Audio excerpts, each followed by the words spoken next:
Warning. The Federal Communications Commission has determined the following content to be emotionally harmful. Funny things that you think's funny aren't funny. Give me cocks all the time. I want cocks all over me. The Alan Cox Show kicks ass, man. Welcome. Show me what you got. You're not going to see a lot of cocks on TV. Alan Cox from the Alan Cox Show. I don't know what it's about you, but I can't even stand your voice. I think you're the biggest asshole alive. It's gonna be a great show. Let's kick it. I'll say kick it, and you'll just kick it with a tasty groove, okay? 1, 2, 3, kick it. Kick it. Come on. God damn it. Could you one time kick it? What the? Alan Cox. Here we go. He'll ad-lib. He'll be fine. It's the Alan Cox Show on 100.7 WMMS.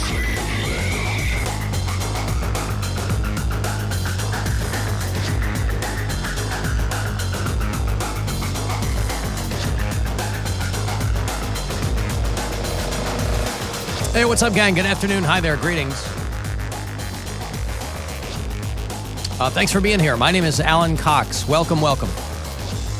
Say hi to Bill Squire. He's right over there. Hey, creepy hugs, everyone. Thanks for listening to and watching this episode of the Alan Cox Show. Don't forget to like, subscribe, and share a cold one with the boys. Mary Santora is here, too. What up? Pound Cake is back in Studio G. Afternoon, white people. Hello. Could he be one of the who's who of Black Cleveland? I don't know. Still on that. Huh? I say you're still on that. Well, I see it at the top of WMMS.com. I'm doing some work there on the website. I'll go to it, and I saw it yesterday, and I saw it there again. Usually they'll have banner ads that rotate, but keep seeing that one. So I take it as a sign. You know, that's more Mary's area of expertise. Mm-hmm. The universe. Fate and signs. And Taking universe. things as a sign, right? Not targeted ads. I still don't know that the who's who of Black Cleveland is targeted to me. It is, apparently. But Everyone. It's always listening. It's the one that I'm seeing, and It so knows that you work with a black guy that should be on that list. well, he doesn't think so. And again, I'm going to quit pushing it because I don't care. But I didn't say that. If they want to put me on the list, that's cool. But you have to nominate yourself. I know people that are more deserving. Well, then nominate them and ask them to nominate you.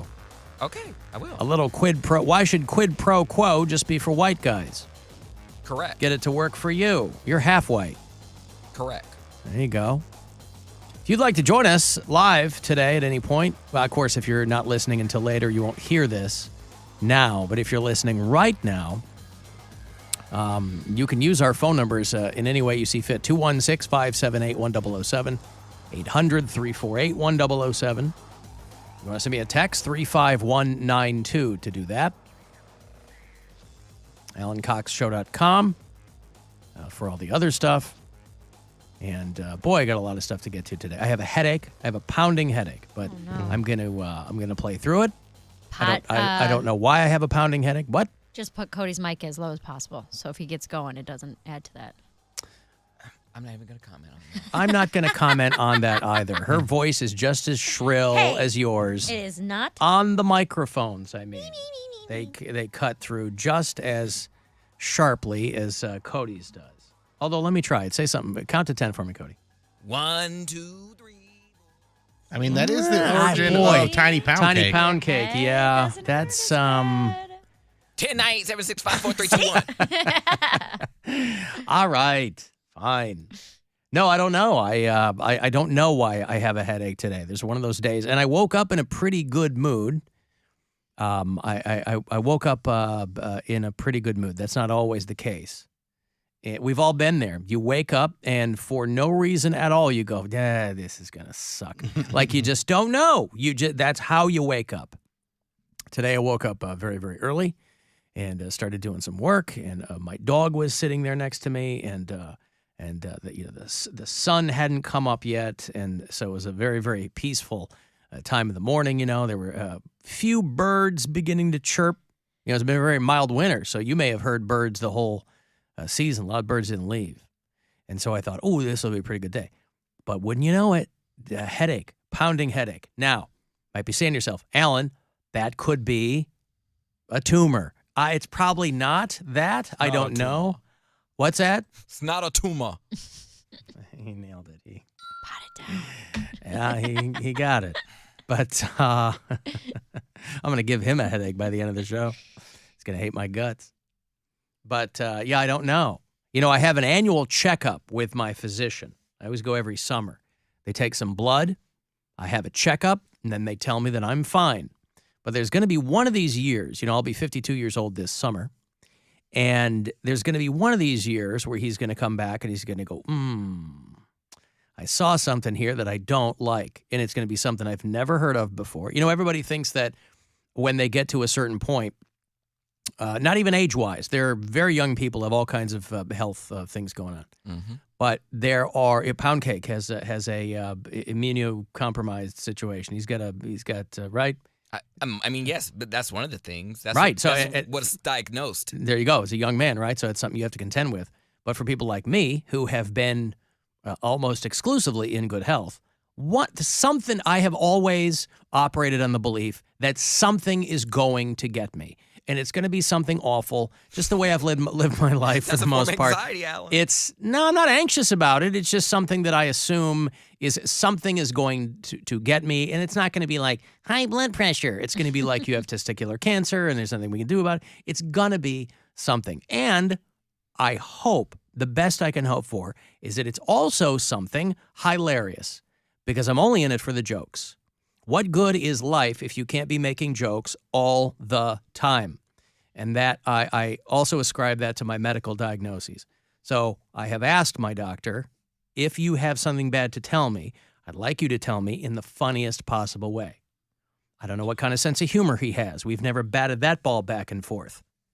But come July, when I have my annual checkup, if he comes in and he goes, oof, we need to, I'm going to go, nope. Make it funny. Do you have any examples of how you would like him to give you a terminal diagnosis? Well, I didn't say terminal. Well, you said you're going to go out. Yeah, well, this might not be it. This might be step one. I mean, you know, I'm not saying he comes in and goes, you got to, you know, it could be that, could be that. Up to him. Make it funny. All right, I got one. Pick a number between 1 and 4. 2. Ooh, that's the stage of cancer you have. Good job. See, that's He's good. like, pick a hand, right or left. He's got one hand between each. That's the one I have to cut off. Yeah. That's good. That's the stage of cancer you have. Although it would be pick a number between 1 and 4, and I'd say 2, and he'd go, unfortunately, it's 4, it's 4. And there's, yeah. We're like, what am I guessing for? That's the stage of cancer. That's right. Yep.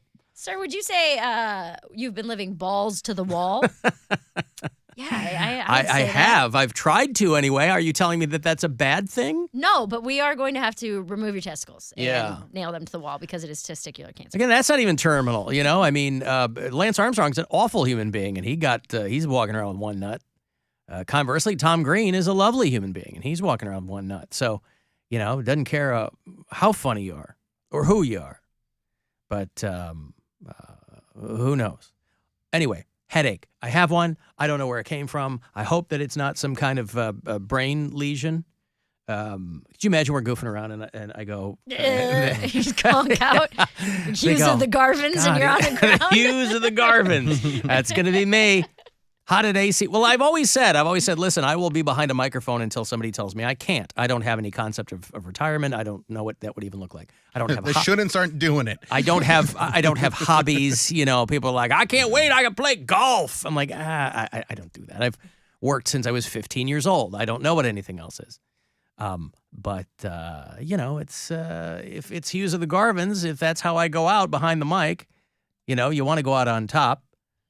Fortunately for me, that was a long time ago. Mm-hmm. So I don't even have to worry about that. Be glad that you don't have any like family in the medical profession. Do you have like cousins or aunts or uncles who were like doctors or nurses or anything like that? No. Because I don't think so. Any inconvenience I have that I don't want to go to the doctor for, I just like call my mom, which in hindsight is probably the worst idea ever. Because she'll be like, oh, well, that's a symptom of herpes, son. I'm like, what? I was like, how? And then, you know, just... She says it that calmly? Yeah, I mean, having a parent who's a physician, that might be a little too close. You might want to get 1 degree of separation there because they'd be worried. Well, so you tell your mom, hey, Mom, I have this. And she goes, that sounds like herpes. Yes. And then you have to act shocked. I am shocked. Uh-huh. I'm like, there's no way.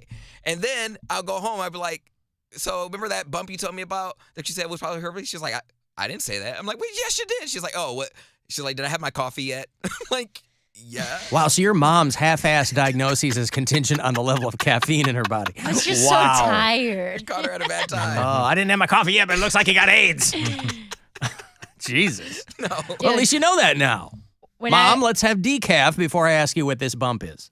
When I was driving home from my college gig on Monday, because it was 8 hours each way into New York, and on the way home, I started to feel like a pretty intense cramp up the back of my leg. And I was like, well, this is it. This is the blood clot that I've been avoiding with all the This is my deep vein thrombosis. Right, because I'm like, I fly and drive so much, and I'm on birth control. So those two things are like, you're prone to blood clots with those two things. Yeah. And as soon as I started to feel my calf tighten up, I was like, nope, couldn't have possibly been the fact that I did 12 hours of driving after 6 Probably hours of flying. dehydrated. Right, dehydrated, no sleep.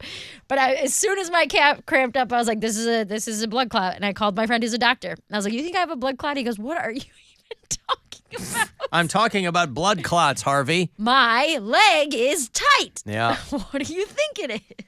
I was reading a thing this morning about weird deaths among like famous authors. And there's a woman named Margaret Brown who wrote Goodnight Moon. Everybody's read Goodnight Moon when you're a kid, right? Famous book. And this woman died because she had appendicitis surgery. And when she got out, she wanted to show the hospital staff how great she felt. And so she kicked her leg in the air. And it dislodged a blood clot that went to her brain and killed her. No. So don't ever show off for the hospital staff. They've seen it all and more. Furthermore, they don't care. So just be careful. And it was Goodnight, Margaret Brown from then. The much-awaited sequel. So I would say, though. Oh, I've got to take a break. You want one more funny cancer diagnosis? One more funny cancer diagnosis. All right. Hey, what's your sign? I'm a Cancer. Well, that's coincidental. Interesting. Uh-huh. All right, listen, I got to take a break. If you want to send a text, 35192, AlanCoxShow.com. If you prefer to watch, and we'll be back. It's the Alan Cox Show. Everywhere on our free iHeartRadio app.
WMMS.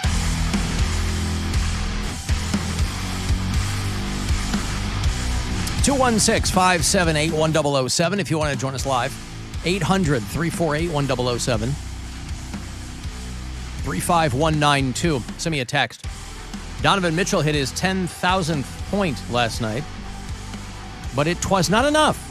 If only he had made 10,002 points, they would have at least tied the Atlanta Hawks. 120-118. Hawks are an underperforming team this season, but they got in just enough to beat the Cavaliers last night in Atlanta. Cavs won't play again until Friday night. That'll be back here at home against the Knicks, who for a little while got good. I don't know if they still are.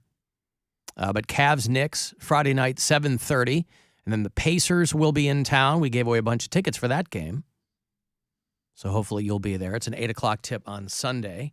And today is, of course, Baseball Eve, as tomorrow is Major League Baseball's opening day. Guardians lost their final preseason game to the Diamondbacks. That was 3-1. They will be in Seattle tomorrow night to open the season against the Mariners. That is a West Coast and therefore late game. So that is a 10-10 first pitch here on WMMS. Your FM home for Cleveland Guardians baseball.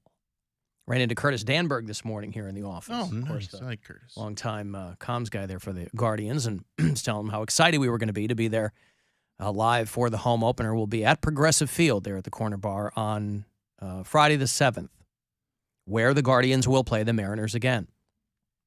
They open the season with a 4-game run there in Seattle. They'll head down to Oakland to play the A's, and then they'll come back home to play Seattle again. So April 7th is a 4:10 start for your Cleveland Guardians home opener. Always, always an exciting day in Cleveland. And our broadcast will be very similar to the one we did for St. Paddy's Day, which is we're all going to be down there jumping in, jumping out, having fun. But we'll be doing it there from Progressive Field.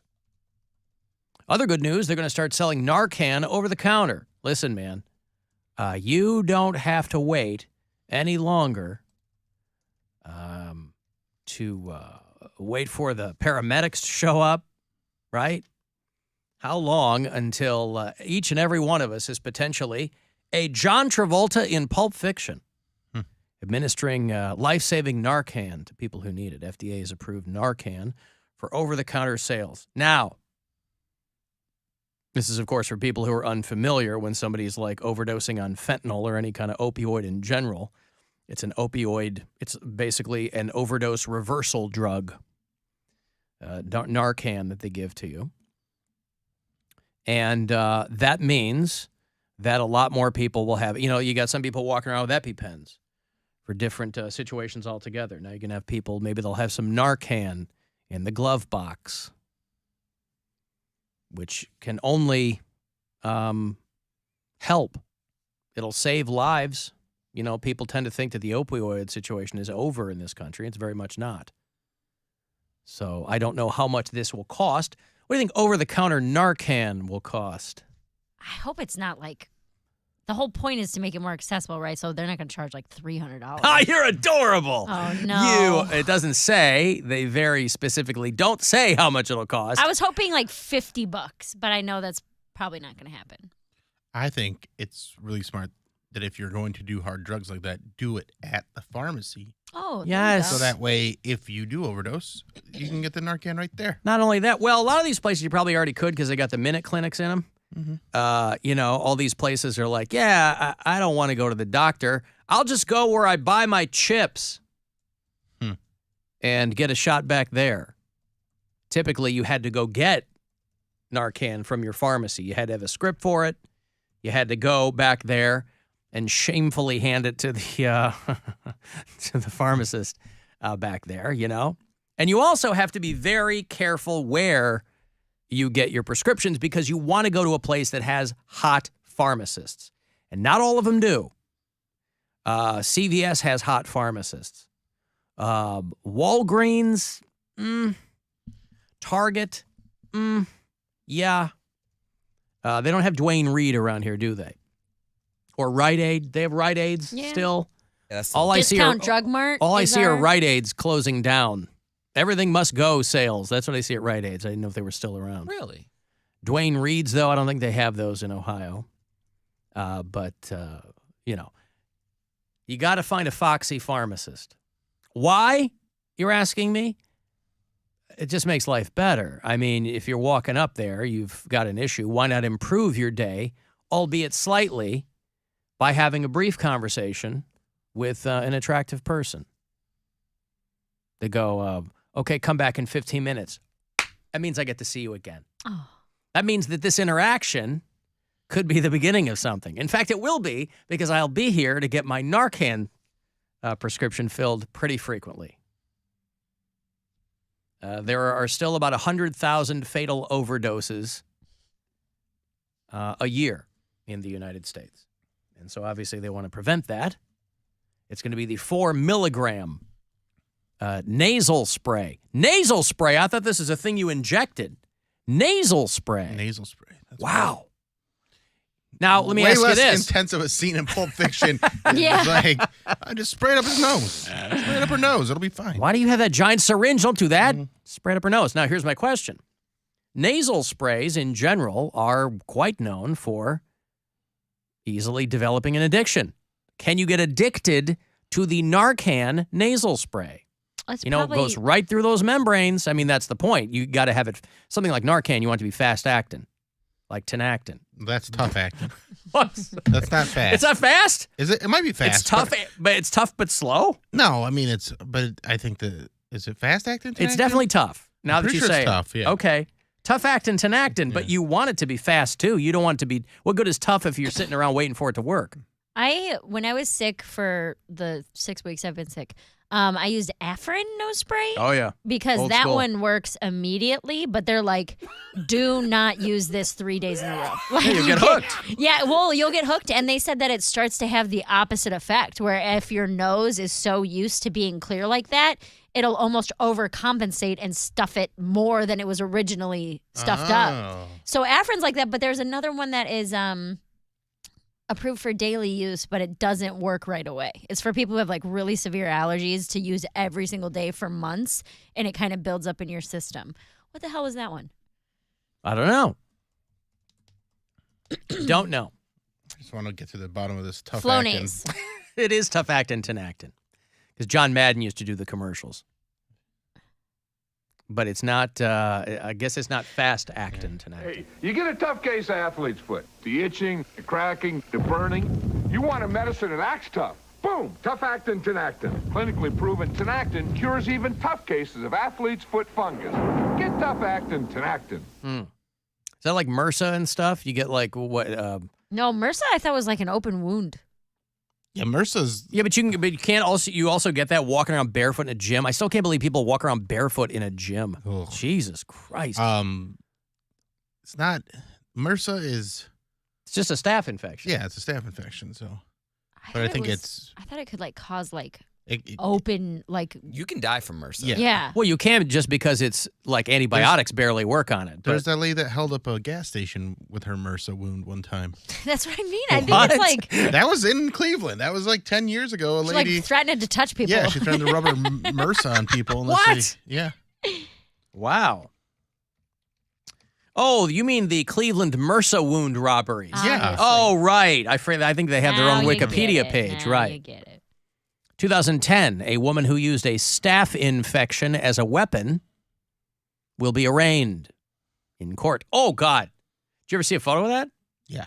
Oh, That's gross. why, like, the Look at whole this. You wound guys, thing. you guys Yeah. see this? Look at this. I'm not gonna look at it. Look at her. It'll You make can't me see feel it, but- super gross. Oh, God. Gross. Just, ugh. I don't like No. stuff like that. It's real bad. I don't like it, but I still. You want to I look can- at it? I can look at it. Caroline Slusher was caught stealing candy.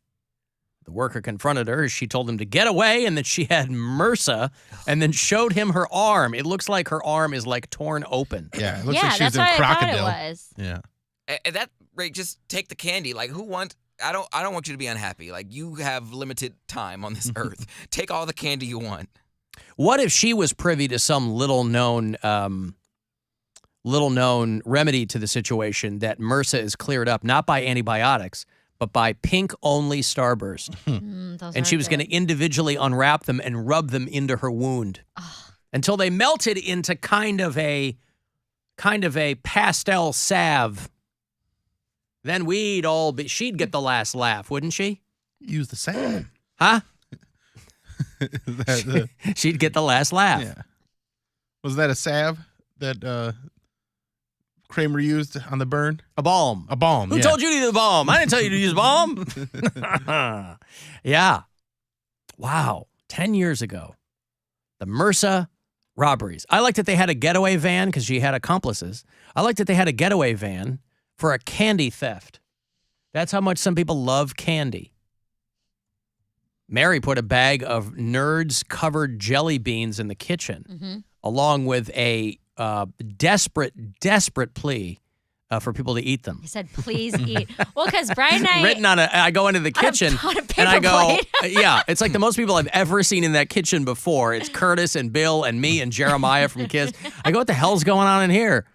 And there's a plate with handwriting on it. It says, please take these in a Ziploc bag full of Nerds jelly beans.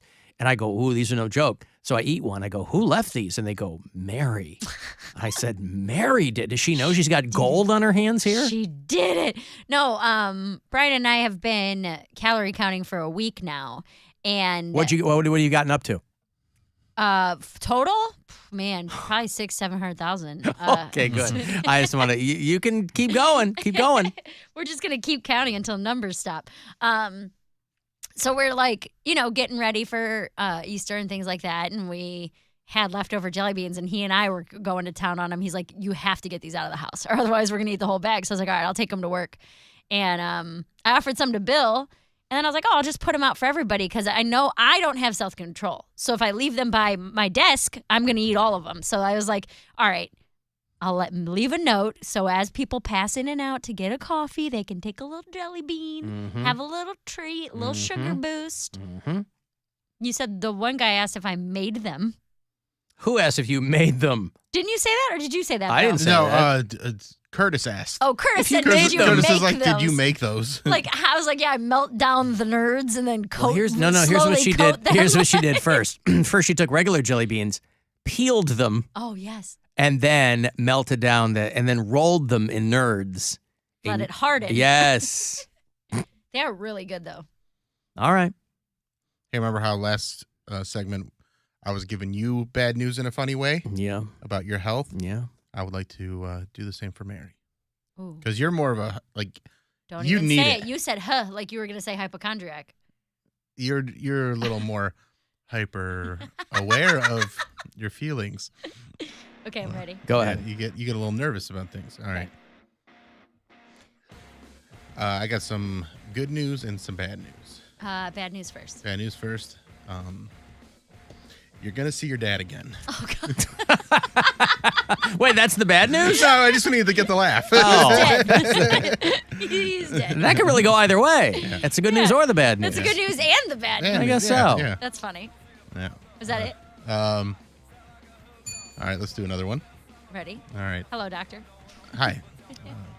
Hey, you know how we were able to fix your teeth? Yes. Well, that's where it ends. You're not going to be using them You're much full of longer. clots and cancer. Yep. What? Not going to be using them much longer. She'll be fine. Well, your tongue's going to fall out, so I hope you enjoy your teeth. Alan, my mom got MRSA from slipping and falling on a sidewalk in New Orleans. Oh, that's where Mary Santora is going, right? In October, yeah. Hey, you're going to slip and fall in New Orleans. I'm clumsy, dude. That's I got one more. Okay. All right. Hey, so you know how after a significant artist or comedian dies, all their work sells way more? Yes. Yeah. You're not appreciated in your own time. Your Well, estate is going to be flush with cash. Your time is about up. Don't you ever worry about it. Yeah, I'm clumsy, so I have a feeling I could very well trip and fall, skin my knee in New Orleans, and come back with MRSA. That sounds like something that should happen. With all the ailments that I end up getting, thrush, ringworm. Jesus, yeah, you are. Versus next on the God, it list. really is. Stop counting calories and count all these weird ass things that you get. Right. The consumption. I did, yeah. I was coughing up blood. I had consumption. I got the consumption, Ma. Ah. Yeah. Alan, I don't want a hot pharmacist when I'm telling her to refill my Viagra so I can bang my ugly wife. Leave her then. I'll tell you what, you romantic-minded individuals out there, it's like every day's Valentine's Day for you, isn't it? That's lovely. But at least he's got an ugly wife to bang. Yeah, a lot of people don't. Yeah, a lot of I people mean, don't some even people have an have that. ugly wife to do that. She looks I the don't same. She looks good in the dark, you know? That kind of. Lights off, pop that Viagra, get to work. I guess so. Well, the song said it the best, boy.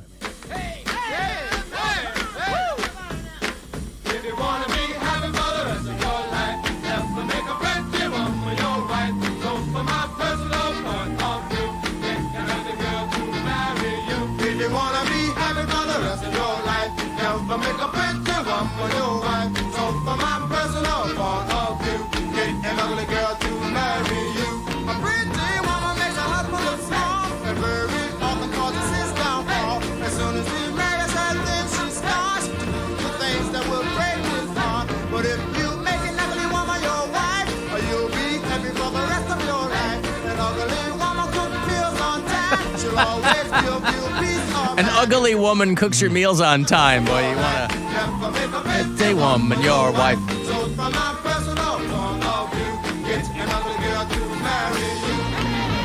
Unfortunately, none of us have ever taken that advice, but there are a lot of people who took it to heart, boy. The old Jimmy Soul song. If you want to be happy for the rest of your life, get an ugly girl to marry you because she'll always be there for you. She will always cook your meals on time. If that's an important thing to you. My hot wife never cooks my meals on time. Oh, God. Pound Cake, do you want some funny bad news? Sure. All right. Gotta be like, what's up, doctor? What's up, Doc? Hey, you know how you hate copays? Yes. Well, this one's gonna take care of itself. Oh, I don't have to pay for it anymore? Boy, You're not going to be able to. Yeah, he went along with it, didn't he? Yeah. Oh, man, he Yeah, was. Yeah. Yeah. All right, let's try this one. All Uh-huh. right. You know how you're worried about going bald? Yes. Well, you don't have to worry about that anymore. Oh, okay. Boy, he's so amenable to the whole thing. He loves it. He's like, oh, this is great. Well, I always You're not said- going to outlive your hair. Well, I always said, I'm like, oh my gosh, if I die, I don't have to pay my student loans. Like, that's such a relief. Yeah. There's some student loan relief for you. There's one thing for you that you can. Oh, there you go. Yeah. Mm-hmm. You know how we said you were going to die at 35? Yes. We were off by about 4 years.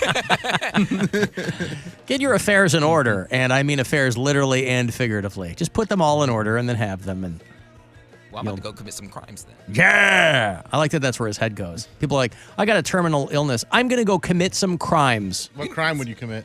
I don't know. You ever seen the movie Last Holiday with Queen Latifah? No. And I not can't imagine seen- I'm all the poorer for it. She goes to some ski resort in a European country and she meets Wolfgang Puck and like she falls in love with a white man. Like she lived her last couple days. So she found out she was sick. Yeah, she had some type of brain thing and then she found out And it turns out she's not. she wasn't really sick. There was an error and it was like Right. something was in the machine that But she's not committing crimes, is she? I mean, you guys know where I stand on committing crimes. Yeah, you're gonna do I- heroin. I'm, and all doing, that. I'm doing every drug. I'm looting. But that's if the asteroid comes, not if you get a terminal Oh no! diagnosis. If I get like a 48-hour diagnosis, I'm doing all that. Maybe even a week. Brian was like, "Then what? You're gonna spend your last week in jail?" I was like, "Who's gonna jail a dying person? That's just a waste Yeah, of they got resources." bigger fish to fry. Yeah. Yeah, I'm trespassing. Like I'm walking backstage. I'm at- trespassing. I am. I'm walking He's like, backstage I'm at going to events. walk diagonally across my neighbor's yard. How do you like that? I'm going to jaywalk. I'm going to do all the misdemeanors. I got to take a break. If you want to send a text, 35192, AlanCoxShow.com is where you can watch. And if you want to listen anywhere throughout North America, you can do that on the iHeartRadio app. The Alan Cox Show on 100.7 WMMS. And everywhere you go.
more information about the sweepstakes, go to the station's website and click the Contests tab. Portions of the following program were pre-recorded. 100.7 WMMS, Cleveland. Call the Alan Cox Show. Girls, this is your opportunity right here. A nice boy, let me tell you that. 216-578-1007 or 1-800-348-1007.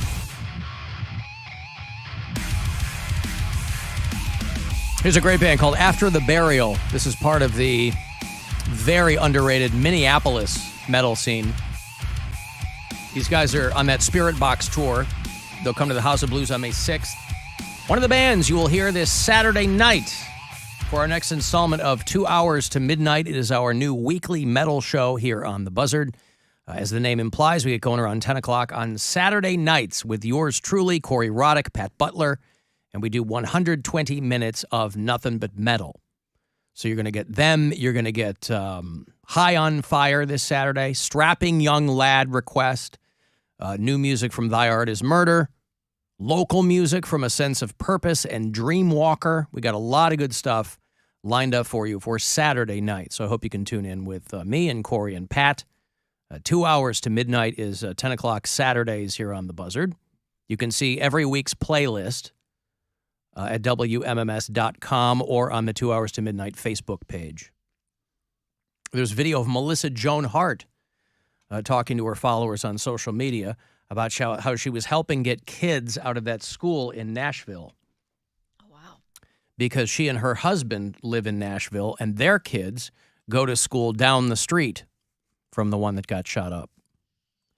And ironically, she and her husband moved from Connecticut to Nashville because they lived too close to Sandy Hook. Oh, my gosh. And it was really bumming them out. So she and her husband were headed back to the school that their kids attend for parent-teacher conferences, and she saw all of the ruckus at the other school where the shooter was, and she ran over and was trying to help get kids out of the school. And she was very, very upset on social media, talking to her fans. Those of you who know I live in Nashville, I know what's going on today. My kids go to school. Is that it? What is that? I can't really hear anything. I know. What's playing? Oh, hold Piano. on. Hold on. Something else. Next to a school where there was a shooting today, and we moved here from Connecticut, where we were in a school a little ways down from Sandy Hook. So this is our second experience with a school shooting with our kids being in close proximity. Luckily, we are all okay, but my husband and I were on our way to school for conferences, and luckily our kids weren't in today, and we helped a class of kindergartners across a busy highway that were climbing out of the woods. They were trying to escape the shooter situation at their school. So we helped all these tiny little kids cross the road and get their teachers over there, and we helped a mom reunite with her children, and I don't know what to say anymore. Does she have a show on TV?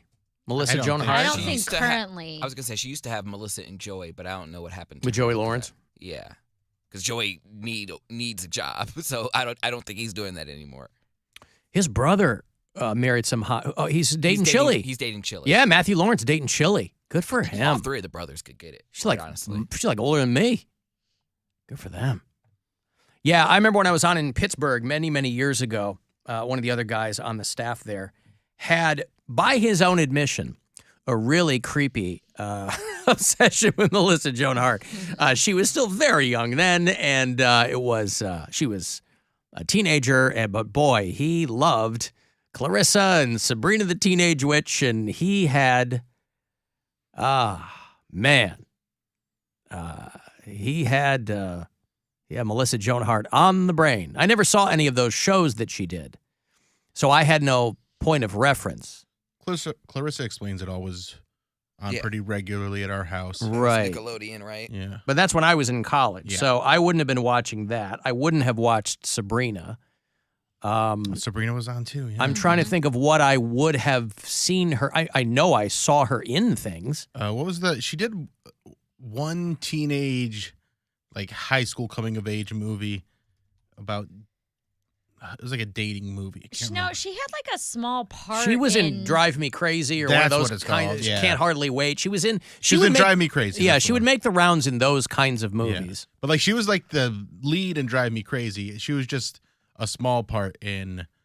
I think Can't it was Hardly 10 Wait. Things I Hate About You. She had a little part in too. Or am Well, I Drive Me thinking of Crazy was Chicago? her and the dude from Entourage. I Yeah. remember that. And then she in Can't Hardly Wait. She was the one that was trying to get everybody to sign the yearbook, and then they chuck it into the pool. Yeah. And she does like God movies too, because she's, I mean, that's her thing. Maybe that's what I'm thinking of is the yearbook girl. Yeah. So I think I Is think Seth that. Green in that one? Yes. Okay, that's He's yeah. he's the kid that acts all black, and he's trying to get He's laid. got the goggles on his Yeah. head. Mm-hmm. She's been in a couple of like, anytime somebody would do a Scream ripoff, you know, they would get like the photocopy versions of whatever the Scream actors were. Mm-hmm. And Melissa Joan Hart would show up. They're like, well, we can't afford Drew Barrymore. And she was in the Scream movie and they killed her. What are we going to do? Spoiler. Let's get Melissa Joan Hart. But seems delightful in anything you see her in. She does like cartoon voiceovers. But anyway, she and her husband moved from Newtown, Connecticut to Nashville because of Sandy Hook. And now they're down the street. But she was able to help out. So that's, I guess, something. Little kids running into the woods. You guys want, let me give you a choice here. You feel free to flip a metal coin or what? Would you rather have food news or poop news? Food. Poop. Pound cake or the tiebreaker? Food news or poop news? Food. Oh, this guy. Well, they did a list of the best food cities in the United States, and Cleveland is on it. Nice. And I know, from the time that I came to Cleveland a decade ago, Cleveland was very much on these maps because this place was lousy with high-profile chefs. And I feel like that's less so now. I don't know what Michael Simon does. Jonathan Sawyer kind of skipped town with his tail between his legs. And I don't know who's left. The restaurant business in and of itself is very, very tough. If you're not full every night, you're losing money. And ain't Dante nobody full Bacuzzi? every night. Huh? Dante Bacuzzi? Yeah, he Dante from does well. Cleveland, or does he just have restaurants here? I don't know about that. Because I know he's got 2 or 3. Yeah, we went to, whatchamacallit, we went to Ginkgo not long ago, and it's always dynamite. Yeah, I've been to Dante a few times. I've been to Fahrenheit. But, yeah, Rocco Whalen, I mean, he's still around. Who else is around? You guys went to L'Albatross, didn't you? Yeah, we went there last night. Isn't that a Zach Brule joint? I don't know who it is, but it was really good. It was my sister's birthday last Saturday, so I took her out to dinner last night. We went to L'Albatross. Oh, I thought you and the University man were Circle. going. No, they only have Oh. like 2 vegetarian selections. So for us to drive from Berea to University Circle for him to have pasta is kind of out of the way. I when you and I were talking about it, I misunderstood that. I thought that he was going, but it was only going to be relegated to like one dish. No. I see. That's why he and I have not gone yet. Gotcha. But so my sister and I went. We tried a couple appetizers. They were amazing. They had this. It looked really good. Dude, they had this savory French toast that had like mushroom balsamic ragu. Ugh. It had no business being as good as it was. Stop trying to make sweet stuff savory. It was, Stop it. But the thing is, it's not. It was incredible. Like my sister and I both were like, we don't know about that. And the waiter was like, if it's your first time here, you have to try it. And we're like, all right, we'll try it. And it was amazing. And we had a couple appetizers. The appetizers blew us away. The appetizers were 10 out of 10. And then we got our entrees, and they were like, fine. You know what I mean? It was like there absolutely nothing wrong with them. They were prepared exactly how they were described. But the appetizers were so good that it was like, okay, yeah, I could get this, braised beef anywhere. They blew their load early. Oh, my gosh. And I don't know if maybe we were just really hungry or what, but, like, I would go back there just to get, apps? Yeah, like Yeah. 5 or 6 apps and share. I think off the charts. Dante Bacuzzi is from Ohio. Yeah. But yeah, I don't know who's left. I don't know what Steve Schmoller's doing these days. I don't know what, but Cleveland is on the top 10 food cities Can we in name the them? United States. You probably could name them, sure. New York, Yes. Los Angeles. Hold on. Let me look. I gotta.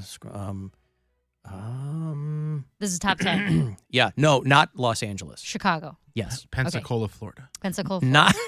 I'm sorry. Not Pensacola, Florida, nor Tallahassee. Oh my gosh. No. Snubbed. There's a couple of dark horses in here that you'll Atlanta? never guess. Nope. Asheville, North Carolina. Yes, Asheville is on here. And then Cleveland, so that's 4.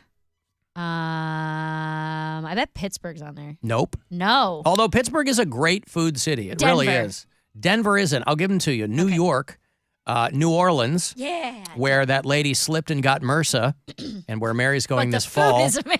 It's really good. Mary's going to take one of those. MRSA. That's what it should say. New Orleans, worth the MRSA. Yep. Come for the MRSA. Stay Vegas? for the beignets. Vegas got to be on there, right? Oh, Vegas. No. Really? Wow, I heard Because the food in Vegas is incredible. Yeah, but I feel like the deck is, if you'll pardon the pun, the deck is so loaded in their favor that maybe they're not taking it as seriously as like foodie towns. Okay. New Orleans, Chicago, San Francisco, Houston. Bill's sister lives. Tucson, Arizona. Was Austin on there? Cleveland, Ohio. Asheville, Louisville. Oh. Greenville. A lot of vills. Those are the 10. Wow. Greenville. Because Austin had some incredible. Where's Greenville? South Carolina. Greenville, South Carolina. Yeah. Okay. Austin's got some great food, They too. had. I had a lot of really good food all the But time. here's what I think. What I think is that these, because this is part of Travel and Leisure magazine, I think these spots, with all due respect, are probably paid for. I have a feeling that these cities, chambers of commerce, maybe, they go, hey, we'd really like to be blah, blah, blah, you know. It would be, the only reason I think that maybe that's not the case is because Cleveland usually, it's not like the first time Cleveland's ever shown up on one of those lists. Cleveland's usually on these kinds of lists. It's just that in the decade plus that I've been here, I'm like, a lot of the people that were kind of in place and killing it when I first got here, I know a whole new generation will come in. Well, and that's I'm- kind of I'm- what happened. I'm less plugged into that. Like they're already changing Indy Yeah. down here on East 4th. They're It's already going to be the same people, though. But They're that just- people, but spot they're- has been 30 different things. Right. That was the old greenhouse? That was Greenhouse forever. Yeah. And then, It's been like 3 things since Greenhouse. no, It's been Indy for 14 months. Yeah. Yeah. And they're already No, changing you're it. all wrong. It changes every month. It was a coffee shop, and then it was a Yes. Blockbuster, It was a charcuterie. Then it was a family video. and then a Kmart. Yep. And then it was a mini Kmart. And then the convenience store guy from across the street relocated into there. That place, what that used to be Lola, Cordelia, is very, very good. And those are a lot of guys that used to work at Lola and Greenhouse. And so, they're the next generation. And what was the other one? I just went to the You went to the Wolfpack Wolfpack Chorus. cornhole or something. Yeah, What was the it? Wolfpack Chorus, and that was incredible too. Dude, I love food, man. Food's so good. There's a buddy of okay. mine, the guy who lives in, you're over it, we know. A comic who lives in Austin. He featured for me in Oklahoma City. So I got to know him over the course of the weekend. And then he's like, that's what he does, is he's like he's a fat guy. He's like, my passion is good food. Yeah, So- of course he's a fat guy. But when he My travels around passion the is coun- food. But when he travels Yeah, I around looked the at country, you, bro, and I could figure out that your passion was But not all food. fat people like good food. My dad was huge, and he thought that BD's Mongolian barbecue was the best thing he had ever eaten in his entire life. It's pretty good. It has fallen precipitously in quality, but still fundamentally pretty good for a chain. But so I hit him up when I was in Austin, and he took me to a couple different spots where he was like, "Tell me what you're looking for, and here's where I can direct you." Yeah. But like, man, spending like money on good food, I'm always very happy with that. Yeah, but that's always in hindsight. What do you mean? You know you spent money on good food after you've had the food. Everyone's gotten screwed going to a restaurant that everybody says you have to go to. And it's trash. Or you got them on a bad night. I mean, Medium, and but that's going to stick with you and you're going to be like, well, it's fine, but I'm not coming back here, When Brian and I went to go see Beetlejuice at Playhouse, we went to a place downtown that had some pretty good reviews because it was like on the way, and we're like, all right, yeah, let's check it out. And it was really bad. Like it was, especially for the Downtown price. here? Yeah, especially for the price, where I was like, Was it Taco Bell Cantina? no, that is really bad, but the price is okay. You're gonna expect it for $1.99. It's actually pretty lit. I don't know. what you're But it's talking also getting pretty expensive. Like Taco Bell, I went there a couple weeks ago, and usually you go there, and that was the whole thing. You get like a garbage bag full of food for $5, $6, and now it's like $23. Yeah. I haven't been in there once yet. The Taco Me Bell either. Cantina. We're 2 blocks away, and I haven't been to the And you Taco love Bell Taco Cantina. Bell, don't you? I do. I took a date there. I know you did. Well, listen, Pound Cake was hell-bent on impressing this person, and he said, I know what I'll do. I'll take them 2 blocks away from where I work. And an area surrounded by food. Amazing restaurants. But he's not a big spender. Yeah. It wasn't even that. It was like we got one of the first ones. It was cool. It was new and hip at the time, and I thought it was a cool, fun idea. And never heard from that guy again. But the one down here is not open real late, is it? No, it is. Is it? How well, late? It used to be. I don't On know weekends, I believe it is. post-pandemic, but I would go be all drunk downtown or at Hilarities or at the casino and then swing by because they had boozy slushies. Well, the only time I've ever been in one is when we were in Chicago, I think last summer or something, and we had gotten back and we were hammered. And there was a Taco Bell cantina around the corner from our hotel, and it was like 2:30 in the morning. And I go, they'll be open. They're open till like 4 or something, so I'll go in there. It was like Thunderdome in there. Oh, yeah. People are hammered. Everybody's hammered. Everybody's falling over. They still puking. but they also, it wasn't, they still want you to like order on the kiosk. Yeah. So you're like, oh my God, this is the worst, And I just want to get back up to the room and eat and hang out and bang, whatever. Yeah. And I'm just down. I'm like, oh my God. But it's open until midnight every night. Okay. Well, a show can get out by then, and So anyway, congratulations one more time to the city of Cleveland, Ohio, for making one of these lists. Listen, even if all of the restaurants went by the wayside, we would still have the West Side Market. I love the West Side Market. Which is a pearl throughout the entire Midwest. Easily. Pickwick is also a very underrated restaurant. Oh, yeah. The shows, are great, but the food there is very, very good. I've only eaten there. The restaurant that's in front there with the upstairs. I've only eaten there once. It's good stuff. It was pretty good. Whatever I had, I don't remember what it was, but even if it sucked, I would say it was great because I love Nick. What the hell was I gonna say? What were you gonna say? Food. No. Your West friend, Side Market. your fat friend had a passion for it. Yes, the West Side Market is one of my favorite places to take comics that are just looking for something to do during the day. Because I'm like, we just go walk around and like people watch and crack jokes, and I like it because I'll like stop at the meat stand and get a little smoky, and then we'll go to the candy shop and I'll get a cookie, and like I just kind of like a little smoky and a cookie. Whatever is available. You have a little meat and a little dessert. A little dessert, a little coffee on the way out. They got a smoothie with a good little piece of cheese. I was gonna say, it smells heavenly in there. I love it. You walk in there and you can't, I'm not even like a person who grocery shops all like that or cooks, but I'm like, this motivates me. I walk through here, they have a little restaurant you could get like brunch and then go back to your shopping. I'm like, I just want to buy everything. Dude, when I put together the charcuterie boards when people come over for like Thanksgiving and stuff, I go to the West Side Market and like drop coin on like the good stuff. So do your charcuterie boards include Little Smokies and cookies? Yes.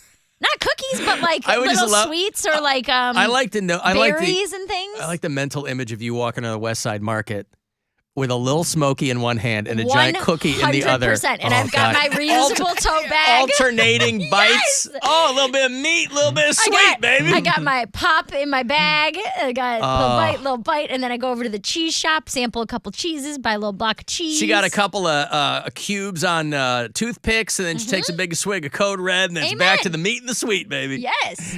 Oh, wow. I haven't been to the West Side Market in ages. Maybe that'll be something I do over the weekend. Why did she take a date there? I guess they live here. It's good That's people different. watching. People watching?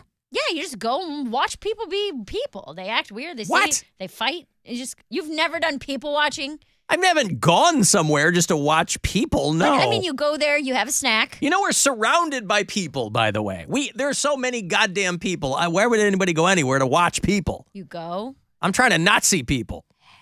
Listen. You haggle. You're trying to Nazi people? Yes, I'm trying to not see people, Bill. That's right. Listen, Put that brown shirt on and walk the way I walk. Jews are likable again. You got to stay up with the trends, all right? No, Have that's you what heard of Kanye 21 said. Jump Street? I know. Kanye said.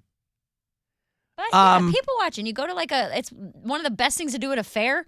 Go get an elephant ear and just walk around and watch people. People are hilarious. Yeah, I don't want to watch people. They're very funny.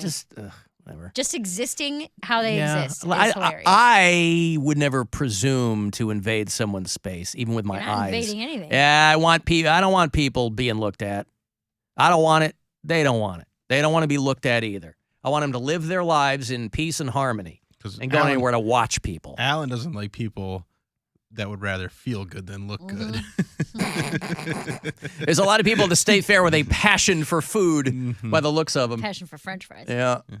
All right, let me break here. I'll have those Louder Than Life passes for you if you want to get yourself to Kentucky this fall. There's a hell of a show going on out there at the Kentucky Expo Center with Foo Fighters and Green Day and Tool and Queens of the Stone Age and Weezer and Limp Bizkit and Megadeth. Way more than that. So if you want a couple of weekend passes, I will hook you up after the break here. 35192 to text for anything else, and we'll be back. It's the Alan Cox Show. On our free iHeartRadio app and your favorite smart device. Just tell it to play the Alan Cox Show. On iHeartRadio. From the Universal Windows Direct Weather Center, WMMS Weather. Windy for your Wednesday with rain changing over to snow. Highs in the 50s early in the day and falling. The chance of rain and snow continues tonight with skies gradually clearing through the overnight.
the iHeartRadio app, or wherever you get your podcasts. This is The Buzzard. From the Claiborne Ford Lincoln Studios, serving Northeast Ohio since 1973. Now it's time to give stuff away. Alan Cox, time to give stuff away. All right, this fall in September, the 21st through the 24th, is the Louder Than Life Festival from the people who bring you Sonic Temple here in Ohio. It's going to be at the Highland Festival grounds at Kentucky Expo Center. Foo Fighters, Green Day, Tool, Avenged Sevenfold, Godsmack, Pantera, Queens of the Stone Age, Weezer, Limp Bizkit, Megadeth. Those are just your headliners. There are dozens and dozens of great bands going to play. LouderThanLifeFestival.com if you want to look into VIP or any of that stuff. I'll get you a pair of GA weekend passes to get you in. This fall, you can hoof it to the Bluegrass State. Louder Than Life. Caller 10, 2 for you. Good luck. 216-578-1007 or 800-348-1007. Alan Cox. The sort of man we used to describe at school as a complete prick. The Alan Cox Show. On 100.7 WMMS.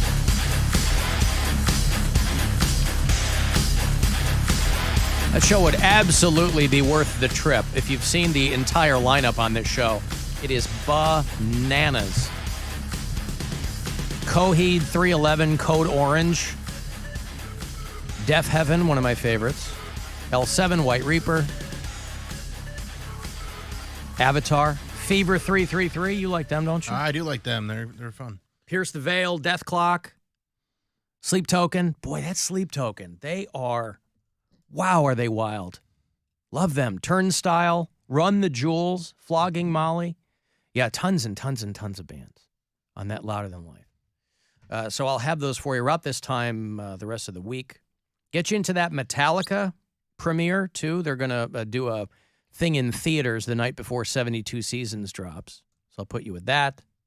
Say what? No. I thought I cut somebody off. Oh. No. All right. Cavaliers lose last night by 2, 120-118 against the Hawks in Atlanta. They're back here for the next couple of games, Friday and Sunday. They will play the Knicks and the Pacers, respectively, at the Romo Fijo. Friday night, 7:30 is your tip-off. And then Sunday, they'll play an 8 o'clock game. But we're down to the last handful of games here in the regular season. Keep in mind for these last few days, I guess this will be today, tomorrow, and Friday, you can use the promo code SHAMROCK at CLE Clothing Company for 20% off whatever you want over there, whether it's online, whether it's in store. Just tell them Shamrock. You always got a lot of great Buzzard merch, new things coming there all the time, a lot of things with the word Cleveland on it. Then, of course, Saturday, April will begin, and a new promo code will be available to you. Any guesses on what that will be for the month of April? Showers. Out of the gate. Showers. Oh, wow. Yes. I thought maybe they'd give me fool as a dig to me, as a passive-aggressive move, which would have been hilarious. But showers, yes. Now, perhaps that's referring to golden. Yes, they always say golden showers bring May flowers. Well, May Flowers, if you recall 70s pornography, she was a big, big fan of the golden showers. Not to take anything away from her. But yeah, showers is going to be, once April kicks in, that is going to be your new promo code there for 20% off at CLE Clothing Company. I gave you the option before of either food news or poop news. You're going to do both either way. Well, I wanted to do poop news just because it's got some history to it, and I like history. Mind you, I hated history when I had to study it in high school and college. I couldn't have cared less about history, but that's because I was young and stupid, and I didn't understand how past is prologue. But I do. This puts the log in past is prologue, by the way. They found a massive, massive turd that they believe belonged to a Viking. They referred to it as a bum-splitting turd. Usually, if you're getting an episiotomy, it's from birth, not That's pooping. right. Not you giving birth to a big old brown baby boy here. This just reminds me of my dinosaurs class in college, where I was so angry that I took this class and we were learning about 20 million year old poop, and it was the size of a party sub. And Yeah, I was you had to scarred. study scat, right? Desiccated, fossilized scat. Yeah, I can never look at a party sub the same way. A very rare find is what they call this, a complete human stool that they believe is a Viking turd. It measured, now this is European, it measured 20 centimeters long, 5 centimeters wide, and they believe that it was of Viking origin, a group of people who primarily had a meat and bread diet. And they thought that this particular poo had thousands of worms in it. These people would get stomach aches and bowel inflammations. And, you know, there were a million awful ways to die a long, long time ago from things that we now think are completely mundane. You know, people used to die of diarrhea because they would get dehydrated, things like that. You know, and the worms that they would get, they're the kind that could migrate from the intestines into other organs. And so the Vikings had a great, great time. They traced this back to the 9th century. Did you see the photo of it, by the way? Did you see the bum? I'll show it to you on the live stream. The bum-splitting poo. There it is in all of its glory. Damn. They had to strap it down just so it, I guess it wouldn't get away. There's so many worms in it, it would crawl away. They would crawl away. Yeah. So they did tests on it and revealed that it survived more than 1,000 years intact. And they think that it belonged to a male Viking. And they described it as moist and peaty, which you might recall the morning show down there at the Gator in Florida from 86 to 89. Moist and peaty in the mornings, man. I'm the Gator. We're going to split you in half. Yeah, that's right. We're going to play a new game today at the Gator. It's called Bum Split and Turd. Yeah. So, you know, is that poor nutrition? Meat and bread? I call that a sandwich. I don't know. They probably weren't making the sandwiches. They were probably eating pieces of animals that they had killed and roasted in probably huge, thick, medieval bread. Oh, right? I love some bread. Bread is so good. Bread is so good. Not a bread guy. Yeah, shocking. But we know. What? Hmm? That's not surprising. I'm just like, I take my cues from Oprah. She hates bread. No. I love bread. Oh, I'm sorry. I was very misinformed there. So anyway, there's your quick poop news for the bum-splitting turds. She loves bread. Yeah. Bum-splitting turd. She does. Oprah does love bread. Love bread. Yeah, that's right. Well, good for her. She, you don't really see Oprah much anymore, do you? You know? What is she doing? I don't know. I mean, she's spending her billions, I guess, but, you know, she's philanthropic, if nothing else, but you just don't. Harry and Meghan. Is that what she's doing? They're like neighbors. Yeah. Her, Tyler Perry, and Harry and Meghan. I was reading they're going to throw Gayle King on CNN as though that's the cure to their woes is more Gayle King. See, that's how you benefit from, like, when your boss goes somewhere else and they go, hey, if you got along with them, they go, let's give you something over here, because she'll stay at CBS, but the guy that used to run that show that she's on is the head honcho now at CNN, a guy named Chris Light. And so he's like, I know what we'll do to remedy CNN's dismal ratings. Gayle King, said nobody. But, you know her, and you're like, hey, how'd you like to do this? Sure. Bye. Bye-bye. Don Lemon. TV's in a pretty bad place. TV's in a terrible place. Like most So much places, competition. they have, there's so much competition, but nobody's watching like they used to. Like yeah, but that they're audience... so invested. They've spent so much money investing in these different people and shows and stuff like that, but they're just not generating the revenue that they once did because there's just not as many people watching it's really TV that way. And it's going to get even worse because they're relying very much on an older generation. Well, those are the people that are still in their wheelhouse. Yeah. But those people will For eventually now, die too. but they're going. Yeah. Right. Yeah, I mean, even, like locally, like I don't watch a lot of local news. I'll watch Channel 3 in the morning. That Maureen Kyle is on Channel 3. And I don't know what they're paying Maureen Kyle at Channel 3, but it's not nearly enough. They need to be, she's the only thing over there at Channel 3 that I've seen so far that can hold your attention. And she's on in the morning. Take that, Mike Polk. No, I love Polk, but it's like he's not a news guy. You know what I mean? Like he's a guy that they let Polk do his thing on Channel 3. He's not over there to like break stories, Kyle is like an anchor. When I co-hosted the morning news there many years ago, they did this thing where they did like celebrity co-host week, and it was a different person each day, and you were sitting there with Maureen Kyle. And she's the only thing over there worth watching. With all due respect to the other hardworking people over there, they should be taking their cues from her. But there's a lot of, it's a rough time to be in television these days. You want some Jenna? Who doesn't? It's time for Sweet Nothings with Jenna from Poland. I have one wish, and it's that I could shoot Amy. This has been Sweet Nothings with Jenna from Poland. I don't know who the hell Amy is, but I hope she's going to be okay. Stay away from Jenna. Jenna, Jesus. Right. Your name is Amy. Yeah, she left me no fewer than a half a dozen of these last night. Having a rough night. Dude. I think I like those more than I like the nonsensical. Yeah, and they all sound exactly the same. She doesn't ever mix them up. None of them are like, ugh. They're all, just that.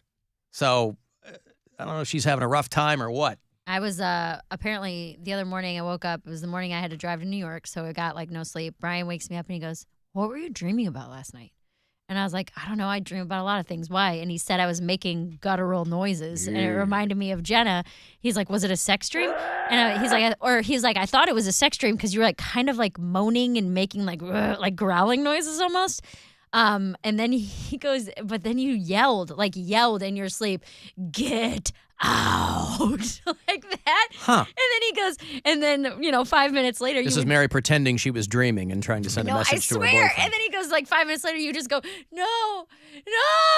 He's like, you were thrashing around, and my dream. You must be a treat to live with. Dude, I know, right? Night terrors over here. You want to know what the dream was? There was a demon in our house, and Brian thought it was fake, and the demon was trying to lure us into this portal, this demon portal. And Brian was like totally, no, maybe, but Brian was like totally on board with it because he's like, oh, the devil's not real, demons aren't real, I can go in this portal, ha, ha, ha. And Brian, so I'm like saying, get out to the demon, telling him like, you're not welcome here, you have to leave. And Brian's like, oh, ha, ha, ha, I love horror movies and death metal and none of this is real. So he jumps into the demon portal, which I specifically remember. This is all in the dream? Yes, I specifically remember yelling no at that point. I was like, no, like, don't go in there. I had to follow him into the demon portal, and then it was like set up kind of like Saw, where you were in hell and you had to play games. You had to pass like however many levels of games. And if you beat the levels, then you'd get out of hell. That's Bill and Ted's Bogus Journey. Oh, I never saw that. Yeah. Excellent. They had to beat the Grim Reaper and all these different challenges. But it wasn't like that. But they were playing like Battleship and stuff. See, I wish it was like that. The one but game. But the rest of us somehow managed to have brain-melting, spine-shattering nightmares and keep it to ourselves while we're sleeping. I was screaming in the middle of my sleep. I remember waking up, like I was terrified that I had lost Brian because the first game, he was puking up eyeballs, and we had to get the eyeballs out of his mouth into some it looked like honestly like a putting green. That's Double Dare. Right. And we were I was like cheating by pulling the eyeballs out of his mouth and not letting him throw up the eyeballs into the hole. And they kicked me out. They were like, It's a very vivid, specific dream here. They were like, you're cheating. You can't be down here with him. And I remember freaking out because I'm like, he's going to go to hell. He's going to die forever. He's going to die forever. Die forever. That's how dying works. Mm-hmm. But I was making Jenna noises. Rolling around. Well, Brian was kicking kind enough to record it and send me the. Did he? Yeah, he was nice enough to send me the noises. Did he? That's Sean Combs to you, all right? There's her noise.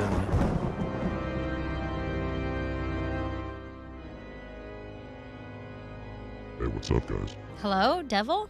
Yeah, I heard you talking about me. Yeah, well, I had this really messed up dream that you sent one of your demons to lure us into a portal and play games for our life. I don't have demons. You don't have demons? No. So who sent the demon? Republicans, I don't know. Who's a Republican demon? Probably. I mean, it's redundant at this point. No, listen, I am way too busy to be dicking around in your dreams. I'm sorry. Well, it felt real. Well, that's the whole point of dreams, but I had nothing to do with it. Okay, so how about you keep my name out your damn mouth? well, first of all, I said it was a demon portal. I didn't say Satan was there. So how about you get your facts straight? I go by many names. Is demon one of them? I mean, you know, like, yeah, sometimes. Go by demon or Jerry or Todd. You know how, like, if you're an attorney, you also go by lawyer or esquire or whatever? Mm-hmm. It's kind of a generic thing, but I mean, again, I go by many names. Okay. So just so that we're clear, you don't send demons into people's dreams to lure them into portals and throw up eyeballs. No, I don't do anything. I don't have the manpower. Nobody wants to work anymore. I just don't have enough demons to go around. We're having some serious staffing issues down here. So, You have no idea what it's like, the headaches that I have down here. You know who else has a headache today? Who? Alan Cox. Never heard of him. Listen, the point is, I just wanted to... Well, then you're not in hell. You're in heaven, sir. I just wanted to put your mind at ease and tell you that I had nothing to do with it. Well, now it makes me more nervous that Republicans are infiltrating my dreams. That's what you said. Yeah, but who knows? You dream about your right? dad. Wasn't he a Republican? He was. You said your dad was in your dream. Yeah, but... This will make you feel better. I've never seen him down here. And from my understanding, he'd be a real hard guy to miss. Yeah, he's a big dude. Right, so I probably would have seen him. All the heat would have made him skinnier probably, though. Oh, well, there's still a lot of fat people down here. Oh. Listen, I want to stick my head in. Don't blame me for all this. Okay. French food-induced nightmares that you have, okay? Fine. Well, Satan, how are you? I'm sorry, Mary No. just wants to tell you Yeah. all about her life, but I didn't initiate this I call. just want to He make called sure me. Satan's doing okay, and nobody ever asks how he's doing. Because he's a bad guy. Nobody, you hear that? I'm a bad guy all of a sudden. Here I am. I don't have time to do this, but I'm trying to make her sorry. feel better. This is very embarrassing. Nobody asks how I'm doing. I just want to see how the... You said how you were doing. You're Prince of stressed Darkness is out doing. and you're short-staffed. We get Yeah, it. So is everyone else. I gotta go. All right, well, I'm sorry that she was so rude to you, I Satan. rebuke you. My night manager just did a no-call, no-show, so I gotta go. Rebuke? What? Yeah, you know what I said. Ah, shut Those up. are the magic words. Satan, I rebuke you. You're not welcome in this home. And all your false promises. All right, I got to take a break. If you want tickets for what? Ooh, Metallica. They are doing a thing in theaters the night before the new album 72 Seasons drops. So if you want to get the full Metallica experience before everybody else, I will have those for you on the way back here. 35192 to send me a text for anything else, and we'll be back. The Alan Cox Show on 100.7 WMMS. And everywhere you go on our free iHeartRadio app. Buzzard Radio. The Buzzard. Is Rover. Keep it clean? No, absolutely not. I want everything in there. Rock. Let's go. It's something unpredictable. And Alan Cox. Ooh, this is going to be good. Oh, well. You're at that home of the Cavaliers. Cavs lead! 100.7 WMMS. Your afternoon drive is brought to you by the Ken Ganley Auto Group, Ohio's #1 automotive retailer. Get the last roof you'll ever need at Menards. Steel roofing offers the best wind resistance, superior hail resistance, and can be ordered to cut to your length. It installs fast and is the choice of more and more homeowners in the Midwest. 100 square feet of white and bright white pro rib steel roofing is on sale for $88.99 after 11% rebate now at Menards. Good through April 2nd. Savings are mail-in rebate. Some exclusions apply. See store for details. Save big money at Menards. You don't need to get personal, like revealing you eat eggs with a shell on. To get the State Farm Personal Price Plan, just call or go to statefarm.com for a quote. Like a good neighbor, State Farm is there. Prices vary by state. Options selected by customer. Availability and eligibility may vary. Save now during the Jeep Celebration Sales Event at Valley Motor City. Lease a brand new 2022 Jeep Compass Limited 4x4 for just $349 per month for 36 months. 10-inch touchscreen display, heated front seats, blind spot detection, and more. The deal is still for real at Valley Motor City on State Road in the Falls. Keep on trucking with Valley Motor City.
Grocery store, Branch Sauce, it covers everything. The Buzzard. The home of the Buzzard. Buzzard.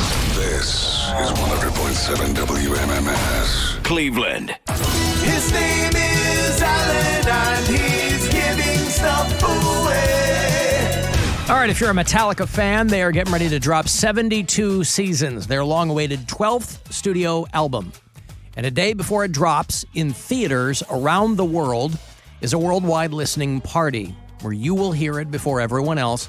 On April 13th, one night only, Metallica.com is going to have the location nearest you, or if you want to buy tickets. If you can win them, you should do that. Caller 10. I got a pair of preview passes for you to be among the first to experience Metallica's brand new 72 Seasons. So caller 10, come and get it. Good luck. 216-578-1007 or 800-348-1007. Did you miss us? Because we missed you. Well, not Jerry from Willoughby, but the rest of you. The Alan Cox Show. On 100.7 WMMS.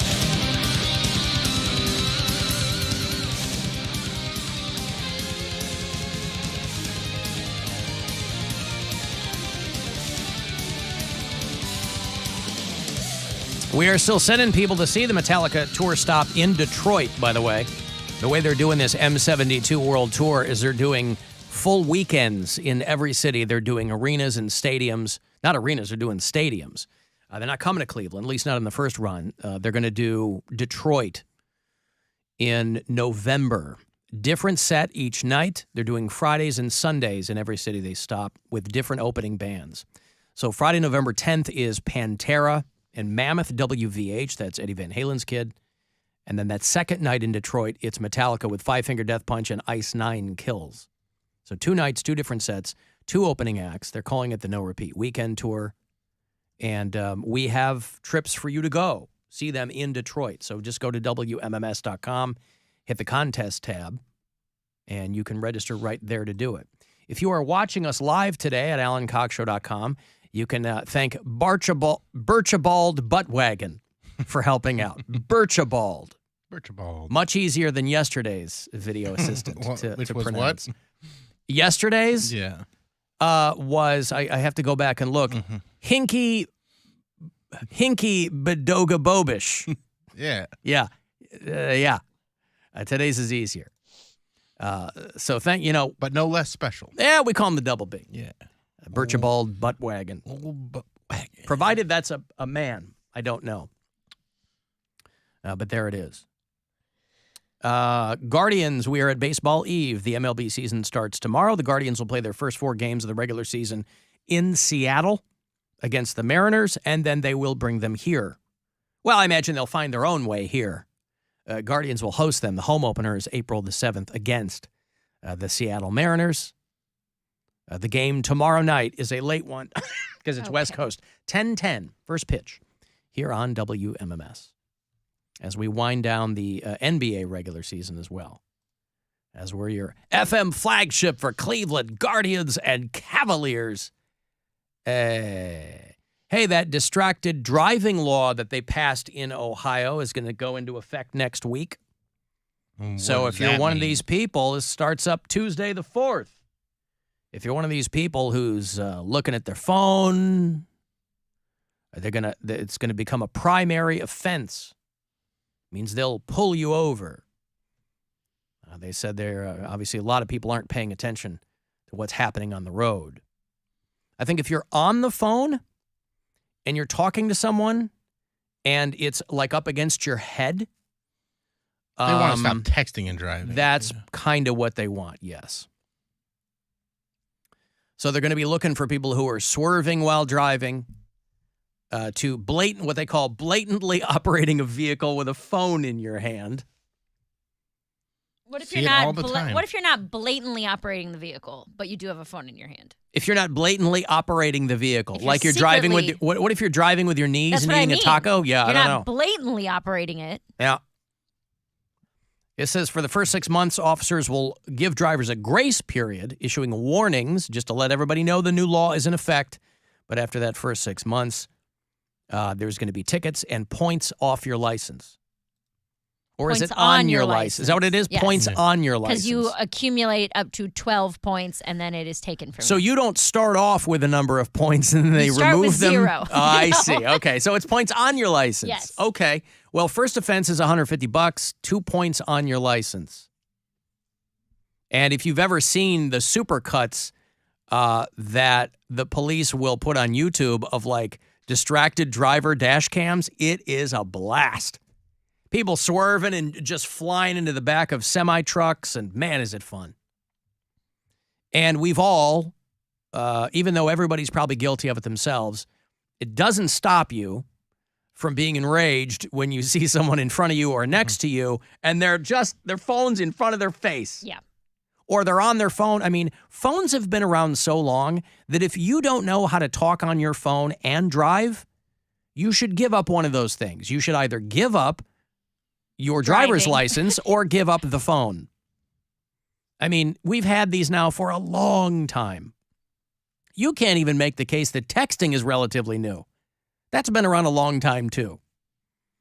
And with voice to text, you can, some people have the automatic replies that you'll get. Hey, I'm driving now and I can't respond. That's something you can turn on your phone. So, I mean, this is fine. This is good. Anything that keeps people paying attention. But people are going to find ways around it. Everybody does that at one time or never. Everybody's done that thing where they're kind of not paying attention, and then they see a cop. Mm-hmm. They throw their phone on the floor, just reflexively throw their phone on the floor. It's like, that looks hella suspicious. More suspicious than having the phone in your hand. Because you could be like, oh, I'm just moving it like I was putting my coffee down or something, and it was in the way. Yeah, but we are still in a period with this kind of stuff where you could ostensibly make a case that that's not what you were doing. Down the road, there will be some kind of technology that law enforcement will have, much in the way of like traffic cameras and things like that, where they're going to be able to determine with near absolute certainty that, in fact, you had your phone. Because they'll pull you over and they'll go, well, we pinged your signal right next to your head. Or I'm telling you, Yeah, they'll be able to tell. all these kinds of things are going to happen. There's going to be no way around it. There is a when we make a lot of trips from Ohio to Michigan. My kids, older kids live in Michigan. My wife's whole family is in Michigan. I mean, we make a lot of trips. And when you go over that bridge that's in Toledo, that big span bridge there, they have draconian level traffic cameras there. It's 60 miles per hour on that bridge. If you're going 61, you get a thing in the mail that says, hey, we caught you speeding. So everyone around me is practically crashing when we go over that bridge because I put my cruise control at 60 for the length of that bridge. And it's a long bridge. I don't know what that river is, but whatever that bridge is in Toledo, when you're going from Detroit to Cleveland, you're going over that. It's like 280 south, or I don't know what it is. I set that cruise control at 60. I'm like, I don't even want there to be, because I've gotten a handful of traffic. The only traffic tickets I've gotten in the last 10 years from that goddamn bridge, going like 61 and a half, because that's a nice little, cha-ching for that. Trap, I'm like, you ain't going to get me, you bastard. You're not getting me again. I'm always paranoid of that because I'm like, not that I'm doing anything. There's no reason to be paranoid. Set your cruise control to the speed limit and you're good to go. No, I'm not talking about that. I'm saying like when there's traffic cameras like at an intersection, when it just makes you more conscious and then you get like uncomfortable. It's like that's why a lot of them are outlawed. I mean, in the municipalities. But I mean, over those bridges. Lakewood got cameras like crazy. They are everywhere.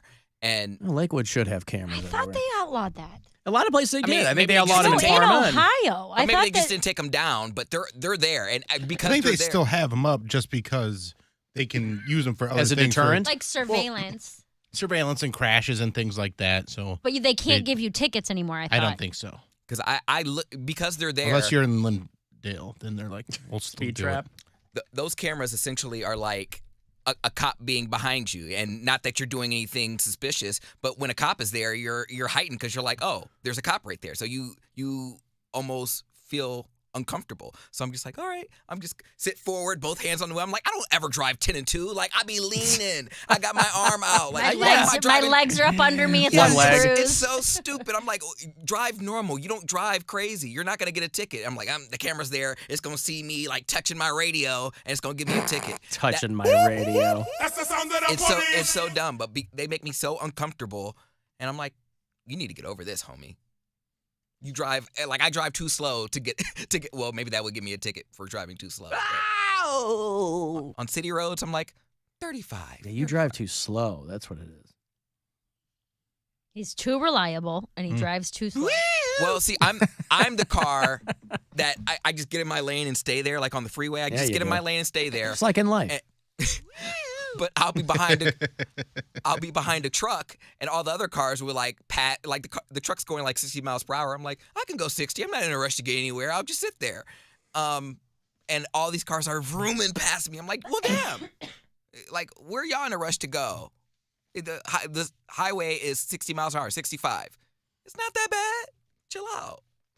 Alan, that's the bridge over the Maumee River in Toledo. I speed over that bridge all the time, and I've never gotten a ticket. Yeah, I don't know what to tell you. Other people are like, oh, how can they prove it? You don't have to pay the ticket. What do you mean you don't have to pay the ticket? What does that mean, you don't have to pay the ticket? You don't have to pay it. Yeah, but then they go, hey, we suspended your license because... It's like an emergency room bill. You don't have to pay it. You don't have to pay it. Yeah, try not paying your speeding ticket. See how well that works out for you. Then you get pulled over. You have no idea why in about 6 months, and they go, yeah, we got to take your car. We got to suspend your license because you have a bunch of speeding tickets. I mean, how is that any different here than anywhere else? Wouldn't you know, though? Like, no. They don't just send you more than one offense, wouldn't they? They send you a thing and says, hey, we have you on camera, and you can't fight them. I mean, you can try. Anybody ever beat a camera ticket? I'm sure someone has. I'm sure someone has if you have the time to go to the lengths it would take. What, to go to court? Especially truck drivers, if that's their livelihood. Well, okay, but I'm not a truck driver. I'm just a dude in a car. And why even invite all that hassle? Just cruise control, 60, I'm good to go. Don't have to worry about it. Alan, I deliver pizza in Lakewood. There are no cameras there, trust me. No, there are cameras in Lakewood. But they just may not be functional. They're not speed cameras, yeah. Parma has speed cameras in their school zones. Yeah, we have those out where I live. You better be doing 20, boy. 7:30 in the morning. Or third-party cameras were deemed unconstitutional from the Supreme Court. Only people that can issue driving citations That's are what I law thought it enforcement. was. You had to be given a ticket by a human being. Well, then maybe that camera on that Maumee Bridge isn't even a thing anymore. Or it's it's not far enough into Michigan. It's still know. Ohio. Yeah, well, it's over the Maumee River. Yeah, you're still in Toledo. Yeah. Did you guys see that there was a viral TikTok going around of a lady who got pulled over because she was going like 106 taking her kids to school? No. Yeah, the cop pulled her over and was like, she's like, I was late. And he was like, you're going 106, like in residential, like from her house to school. How could you even get up to 106 in a residential area? And he was like, you didn't think that this was harmful? And she's like, no, I'm running late. I'm just trying to get, like, she couldn't believe that she was going that fast. And I was like, dude, that's crazy. Like 100, I don't think I've ever driven that fast. And based on what she was probably driving, like, your car's probably wobbling at that point, too. Oh, It's not going to be crazy stable at 106. No, it was actually in really good shape because just before that, she took it to Terry's North Coast Auto. Wow. Mm-hmm. Just before that? Yep. She knew I that bet. Was that enough to get her out of a ticket? The cop goes, well, you should have told me that. I know what great work they do. I mean, they're why not didn't you tell me, ma'am? responsible for that, but like they just make sure your car is running good and running safe. Alan, what it means is it doesn't put points in your license since they can't prove it was you as easily and they can't turn it into your insurance. Tickets from a camera don't hold up. Okay, well, okay. Yeah, I don't pay them. Really? No, you don't pay a speeding ticket. See, I'm a ticket payer kind of guy. I'm too nervous for that. If I get one from the cop, I'm gonna pay it. I got one from an actual cop. But even like a parking ticket or something, like I haven't paid a parking ticket. Oh God, when I first moved back home, I got my car towed twice in 3 days. and it cost me like $500 to get it out of impound. And I was like, oh my God, I cannot keep, because I still haven't gotten a parking I still ticket had Pennsylvania in a decade, plates, though. and it was like, oh I have one they God. keep sending me reminders for from the last time I was in Fort Wayne, Indiana. I do not like any ticket, man. I pay it immediately. I'm like, I don't Brian's want like that. Brian's like, I don't you're not want to gonna... hassle with it. I'm not going to go to court and fight it. Well, yeah, and Brian's like, you're just not going to pay this ticket. I was like, what are they going to do? I don't have an Indiana license. They can't take my license. And he goes, yeah, but the next time you're in Fort Wayne and you get pulled over for something, you might go to jail. Right. Like, you have a warrant Yeah, you got to be for going a 35 ticket, through right? Fort Wayne. Risk. Live dangerous. Listen, I barely gamble anymore. This is the kind of stuff I got to do now. Mm-hmm. I got to have warrants out in different states so that I can feel like I'm alive. Could know? you imagine if we're just like on air one day and then like some Indiana cops or state troopers or whatever just come here like, we need Mary Santora. We're going to take her to jail for unpaid. You get booked at Helium and Yeah. they just show up and escort you out. Like, what? From unpaid parking ticket, Mm-hmm. $35. We have you on camera speeding through the Fox Island Nature Preserve. You're in the hitting cell. foxes left and right. Hitting foxes. Beer. What does the fox say indeed? They were screaming and all kinds of stuff. Say, slow down, you stupid bitch. My family crosses this street. Did you see my pups are here? Alan, ask any Uber driver if you pay a ticket in Ohio that got mailed to you, you're a dumbass. Dude, I'm with Bill. If you don't pay mail, I don't pay that stuff. if you don't Listen, pay, if you mail me anything, I'm not paying it. Because you couldn't just say I never got it. And I'm not just talking about tickets. If you send it in the mail, I'm not paying it. All right. You send me an Well, email. I mean, you send me a link. I'll pay the link. Yeah. I'm not paying paper mail. I tried to explain this to Brian too. With I think it's because I've lived in so many different places, and maybe Ohio is the one place where that's the case. But boy, everywhere else you're screwed if you don't. Prove to me that I got this mail. Because Yeah, they but you can't gotta- prove it but unless you you have to sign go- for it. But you have to go to court and do that. But I'm not going to go to court No. and go. If they tell you you have to show up for court and then you show up and say I never received the bill, they cannot prove unless you sign for it. But I'm they still cannot going prove to it. court. I don't have time for that. It's worth it to me to not, because what do they always say? You go to court, the cop won't show up, you're out. Yeah, but the cop's the smart one. He's like, I ain't going to court. It's like an hour out of your day. It happens I at don't have 7 an hour. in the morning. Yes, you I wish do. I do not. I Yes, wish you I do, did. I Ellen. don't. All these times you're like, I woke up at 1 a.m. and I couldn't sleep. You can't take Yeah, an well, hour out of if your 48 hour, Well, traffic court's not open at 1 in the morning. but it is If at it 7. was- So please. get all your stuff done between 1 and 7 and not go how to it traffic works. court. How's it not how it works? Because I got to come in here and put everything together. At 7? From Yeah, 7 to 8? I'm in here. What? See? I You're don't. getting I'm not flustered going to 'cause go you to don't have an court. answer. I'm not going to go to court for a traffic ticket. But you could. And You're stand there saying like a dope. You're Yeah, saying because you you know don't have the time, you know which how is ridiculous. Yes, because court is never you're in and you're out. You've been to court before, right? Yeah, I've You ever been been on sued. jury duty? No. Yes. Okay, it's like the last chopper out of Saigon, for Christ's sake. There's Okay, there's no in by 1, out by 2. Jury you duty stand there is with your thumb. completely different. What I'm When you- saying is, anytime you have to go to court, you're never going to be on this rigid schedule. You're always going to have your entire day thrown off, and I ain't doing that for $1.75. Anytime I have been to court for like a speeding ticket or this or that, there's 25 people. They call you up one at a time. Do you plead guilty or not guilty? And you say yes or no, guilty or not guilty. And if you plead guilty, you pay the ticket and you're out. And they have a line of people doing the exact And same if you thing. plead not guilty, what? Then you have to, they schedule you a date where it's Yes, just you got to go back. But this is the whole point. We're not talking about pleading guilty. Pleading guilty is No. paying the ticket. But they wouldn't do that. If you're going to get sued by a cop for whatever amount that you owe, Well, the in cop the isn't mail, suing me. It's the whoever, state- city of Parma. It's the state trying to get their money, but you're proving my point. If I say not guilty, No, because what I'm saying is you're not going to end up in one of those.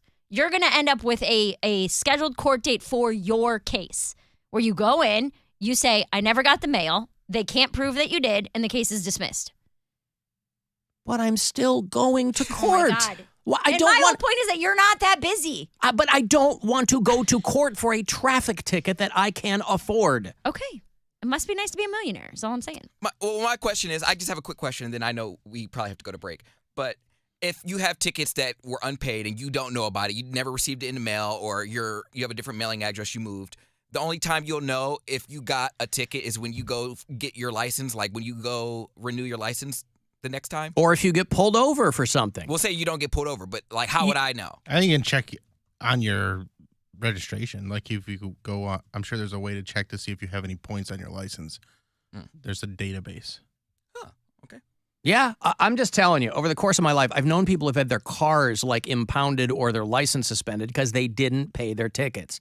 Yeah, maybe, but Dave, that's maybe gotta be that's thousands of dollars worth of ticket. If you I don't get know. one $30 parking ticket, they are not impounding your car. Yeah, but you they can't. got better stuff to do. But you can't get your tabs if you have outstanding tickets. You I got don't think that's true. It is true. You got to renew your plates. They're going to go, sorry, you got all these tickets. You got to pay this to the state before the state will give you your new plate registration. I don't pay the tickets and I renew my tabs, so. I was going to say, and I also have my plates until like 2028. So I don't even have to worry about that for 6 years. Well, 2028. I guess I like to, then maybe I like to contribute my largesse to the common good. Good for you. What a bleeding heart liberal you are. I really am. A bleeding wallet liberal. Okay, listen, I got a break here. I will have those Outlaw Music Festival passes for you. It's Willie Nelson, it's John Fogerty, a bunch of them are coming. Willie's turning 90, and so he's going out on the road and celebrating with everybody, and they're going to get to blossom this summer. So if that's your vibe, I'll have a couple of tickets for you coming back. 35192 to text. This is the Alan Cox Show. Everywhere on our free iHeartRadio app or whatever smart device you have. Just tell it to play the Alan Cox Show on iHeartRadio. Buzzard Radio. The Buzzard. Is Rover. Just constantly entertained with mindless stuff. Well, I come around. Doesn't even matter. And Alan Cox. Hello, afternoons on the Buzzard, baby. Your FM home of the Cavaliers. 3 ball, good. 100.7 WMMS. iHeartRadio Music Awards. A night of big winners. Oh my God. Thank iHeartRadio. Thank you. Once in a lifetime performances. Together on stage. Hey, thank y'all so much, man. For the first time ever. And appearances from global superstars. It's just a blessing, you know. Thank you, iHeart. Celebrating the biggest artist of the year. We're here. We're doing this. Our 2023 iHeartRadio Music Awards. Stream it now on Hulu and see all of the winners at iHeartRadio.com/awards.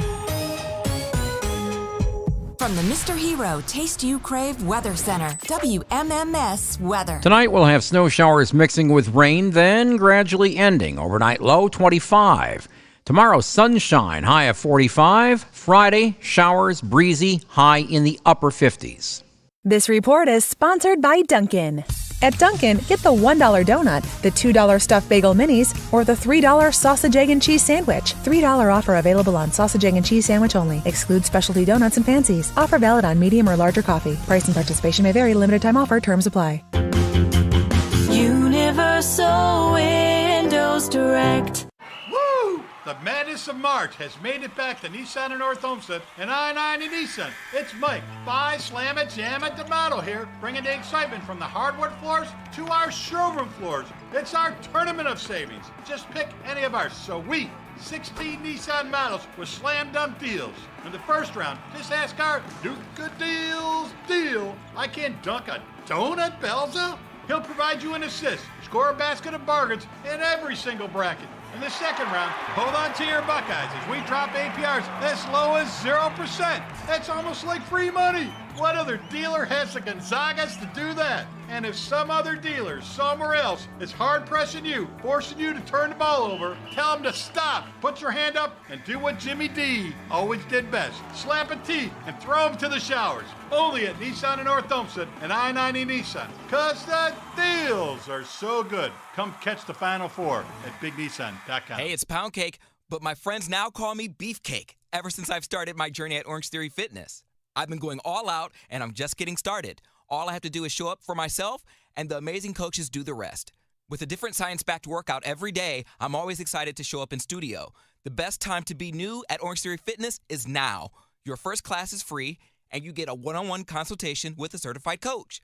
Go to OrangeTheoryFitness.com and tell them Pound Cake sent you. You can try new clothes or a different hairstyle. But if you really want to look in the mirror and say, hello, beautiful, get a new smile from Byte.com. That's BYTE.com. Byte clear aligners are doctor-directed and cost thousands less than braces. With My Byte app, you can track your alignment process every step of the way. Start your clear aligner journey today. Use code IHEART at Byte.com to get your at-home impression kit for just $14.95. That's code IHEART at BYTE.com. You don't need to get personal, like revealing you love to smell your cat's breath.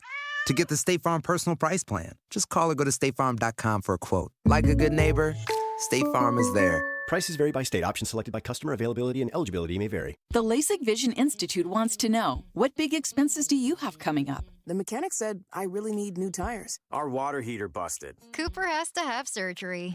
Again. No matter what you have going on, you can still afford LASIK. Really? At the LASIK Vision Institute, LASIK's all we do, so we can provide amazing pricing and discounts that others just can't. Okay, but what I really can't afford is a long recovery. LASIK only takes minutes, and most patients are back to normal activities the next day. Wow. The LASIK Vision Institute can give you new vision without getting in the way of your life. So take advantage of our special offer now. The LASIK Vision Institute is offering 20% off their Wavelight laser when treated in April. That can be over $900 off when treating both eyes, plus guaranteed financing. So book your free consultation with the experts in LASIK and visit LASIK.com now. That's LASIK.com. Amazing vision, amazing price. Must mention this promotion to be treated in April of 2023 to qualify. 20% off standard price of procedure. Cannot be combined with any other offers. See details at LASIK.com. Okay, I'm ready to record my jewelry store's new radio spot. We got a great script that really goes after Diamonds Direct and how they're nothing special and how we can match their price. Great stuff. Yeah. Great. And we have this new technology that bleeps out any false claims, so it saves us time with editing. So you can start anytime. Okay, here it goes. When you visit our jewelry store, we'll absolutely guarantee direct. Our diamonds come straight from the mine. We have cutters and Hey, what the? The hard truth is that other jewelry stores simply can't do what Diamonds Direct can. Diamonds Direct has special relationships with De Beers, international connections, and virtually unlimited buying power. The result is true direct importer pricing, exceptional quality, and up to 30 times the diamond selection you find at other stores. I can't believe this thing won't let me say Diamonds Direct. Your love, our passion. Get more truth at diamondsdirect.com. Mr. Clean, Mr. Clean. Of course I use Mr. Clean Magic Eraser to clean tough messes off my stovetop and bathtub.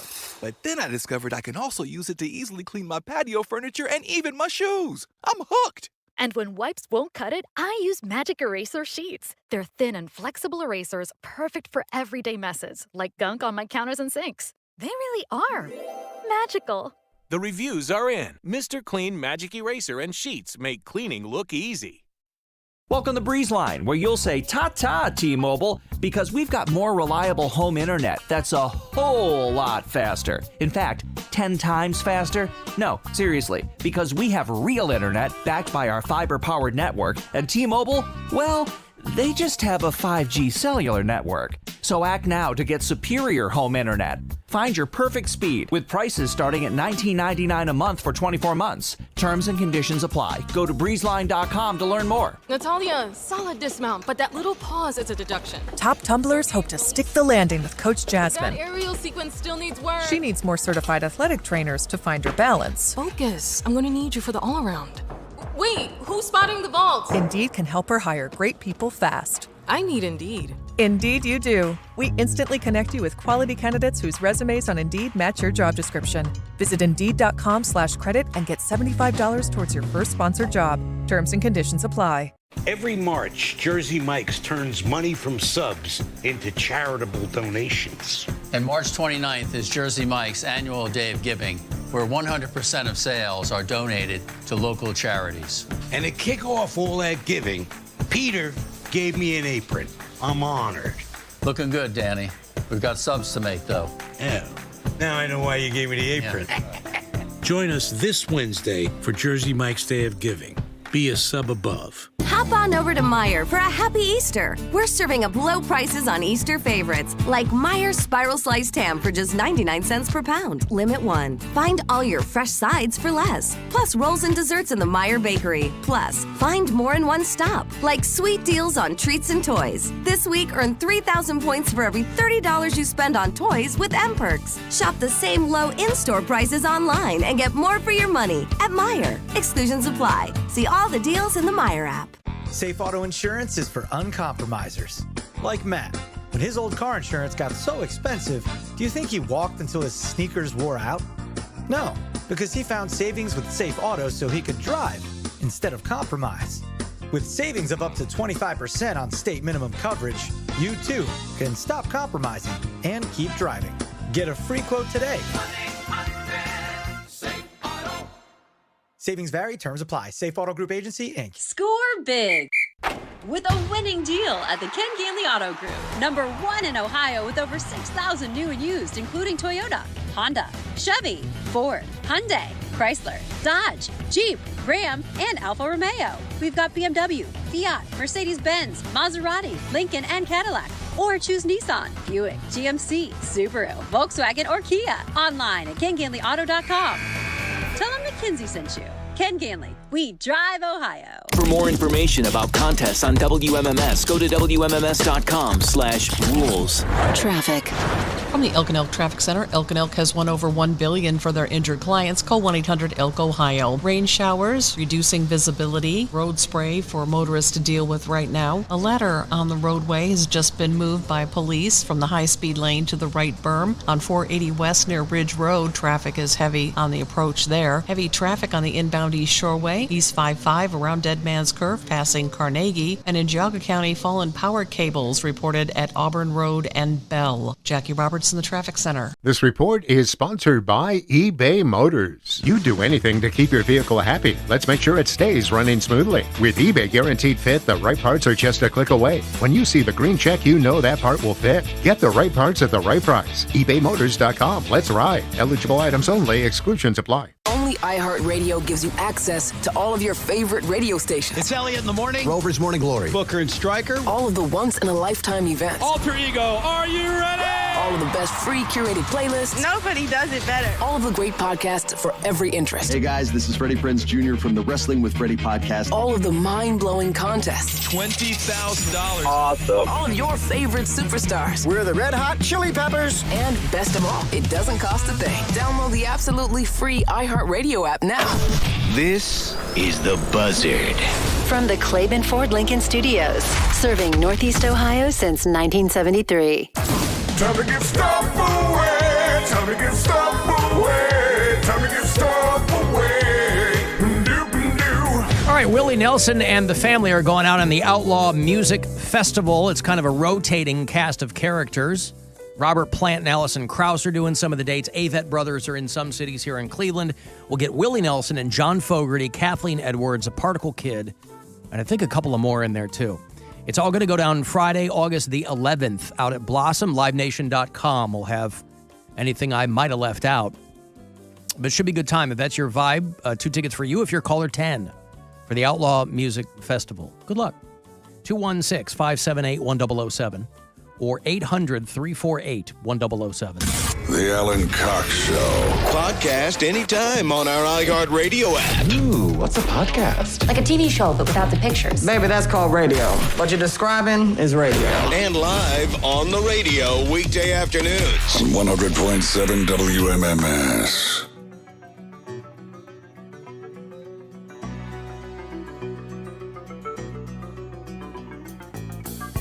I was a highwayman. Along the coach roads I did ride, with sword and pistol by my side. Many a young maid lost her baubles to my trade. Many a soldier shed his lifeblood on my blade. The bastards hung me in the spring of 25, but I am still alive. I hope that when Willie Nelson goes, they will make it a national holiday of some sort. He'll be 90 on the 29th of next month, and then he's going out on the road all summer long, so he will hit 90 by the time he gets here to Cleveland, but that's going to be a tough one when Willie Nelson goes. I mean, he can't have that many more years in him. And even if he does, you know, he won't perform. I can't imagine he'd be performing that much longer. But, love Willie. Hey, Carl in Lakewood, what's going on? Hey, how are you? Good, man. What's up? Good. I was just calling about Pound Cake and the cameras that he was talking about. So in Lakewood, they aren't speed cameras. They're actually traffic cameras that detect your car when you pull up to the light to actuate the light to change it. So I wanted to bring that up. And then the other point real fast about not paying a ticket. So I let my buddy borrow one of my cars, and he parked over in Bay Village. Got his overnight parking ticket because you can't park there unless you call it in. And then telling me about it, and for some reason the ticket or the warning went to my old address, and I never got it. A year later, I got a notice of suspension for my license, and then come to find out, this $40 speeding or overnight parking ticket cost me over like $400 because I had to go to Rocky River Court to turn myself in to Bay Village because they issued a warrant for my arrest because of this ticket. And they call it the ticket that's gone bad. So pay your tickets is the moral of the story. And listen, Bay is my neck of the woods, and it's tough out there, too, because they're calling the cops on statues. So, you got to be real careful. And this is what I'm talking about. This is why if I get a ticket, I pay it, because everyone has these horror stories. It just can't be as simple as, I didn't get my mail. I mean, I'm getting these people texting me. They're like, I didn't realize that my license was suspended, so I got pulled over and the cop had his gun drawn and all this crap. So it's like... I literally had a warrant issued for my arrest for a $40 overnight parking ticket because Bay Village wanted their money. Yeah. So pay your the tickets. speed camera ones don't pay, though. They want their money, boy, out there. Okay, thank you. There's Carl in Lakewood. Thank you, pal. Appreciate it. You can leave us messages on the iHeartRadio app, too, there, a little talkback button. What up, Alan? It is too funny listening to y'all talk about paying tickets and not paying tickets. Y'all got to explain this to the African-American community on how this works, that you just ignore traffic tickets and there's no consequences. I missed that class. Y'all need to explain that one to me. All right, they know you're black when you get a ticket? Yes. How? I mean, you have your name. Yeah, I was like, you have a description, like male, female. What do you identify? On your driver's license, it mentions it, right? Yeah. No, I understand. I'm just saying he's talking about like, this is going to sound really stupid.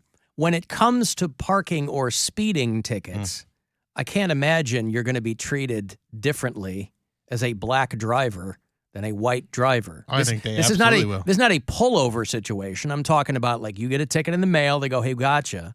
They just want their money. I got all kinds of people. I assume everybody texting me, you're dumb if you pay your tickets. I assume they're all white people. So, I mean. Yes, they are. Yeah. They absolutely are. Let's not forget where we came from. Let's learn to love and respect each other.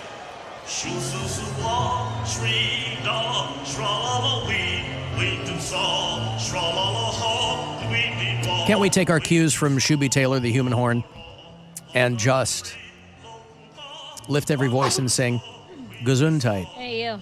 If that was a sneeze, Gesundheit. What else would it have been? I don't know. I barely heard it. Hey, maybe you got to make sure the kids aren't beezing again. Remember beezing? No. Everything old is new again, but you go back about 10 years and everybody was clutching their pearls over this trend called beezing. But a decade ago, there was no TikTok. And so it was just dumb kids doing whatever online or telling stories about it. It was when kids would put Burt B's lip balm under their eyelids. And remember butt chugging? Oh, yes. Yeah. Right? These are all these things that you knew were just planted in the media cycle to get parents freaked out. There probably wasn't, maybe you could kind of one-hand the kids who had actually tried it. Butt chugging was you'd put a tampon in vodka and put it up there for the ladies or Does that guys. count as a relapse, Mary? Yes. Because Butt chugging would be a relapse. Okay. It makes you intoxicated. Yeah. It doesn't matter what hole you put it in. Drink it. It's not about drinking it. 429. It doesn't matter what hole you put it in, says Mary Santora. All right. Tell that to Brian. Why are we getting the good news? You better text him, toot sweet. Yeah.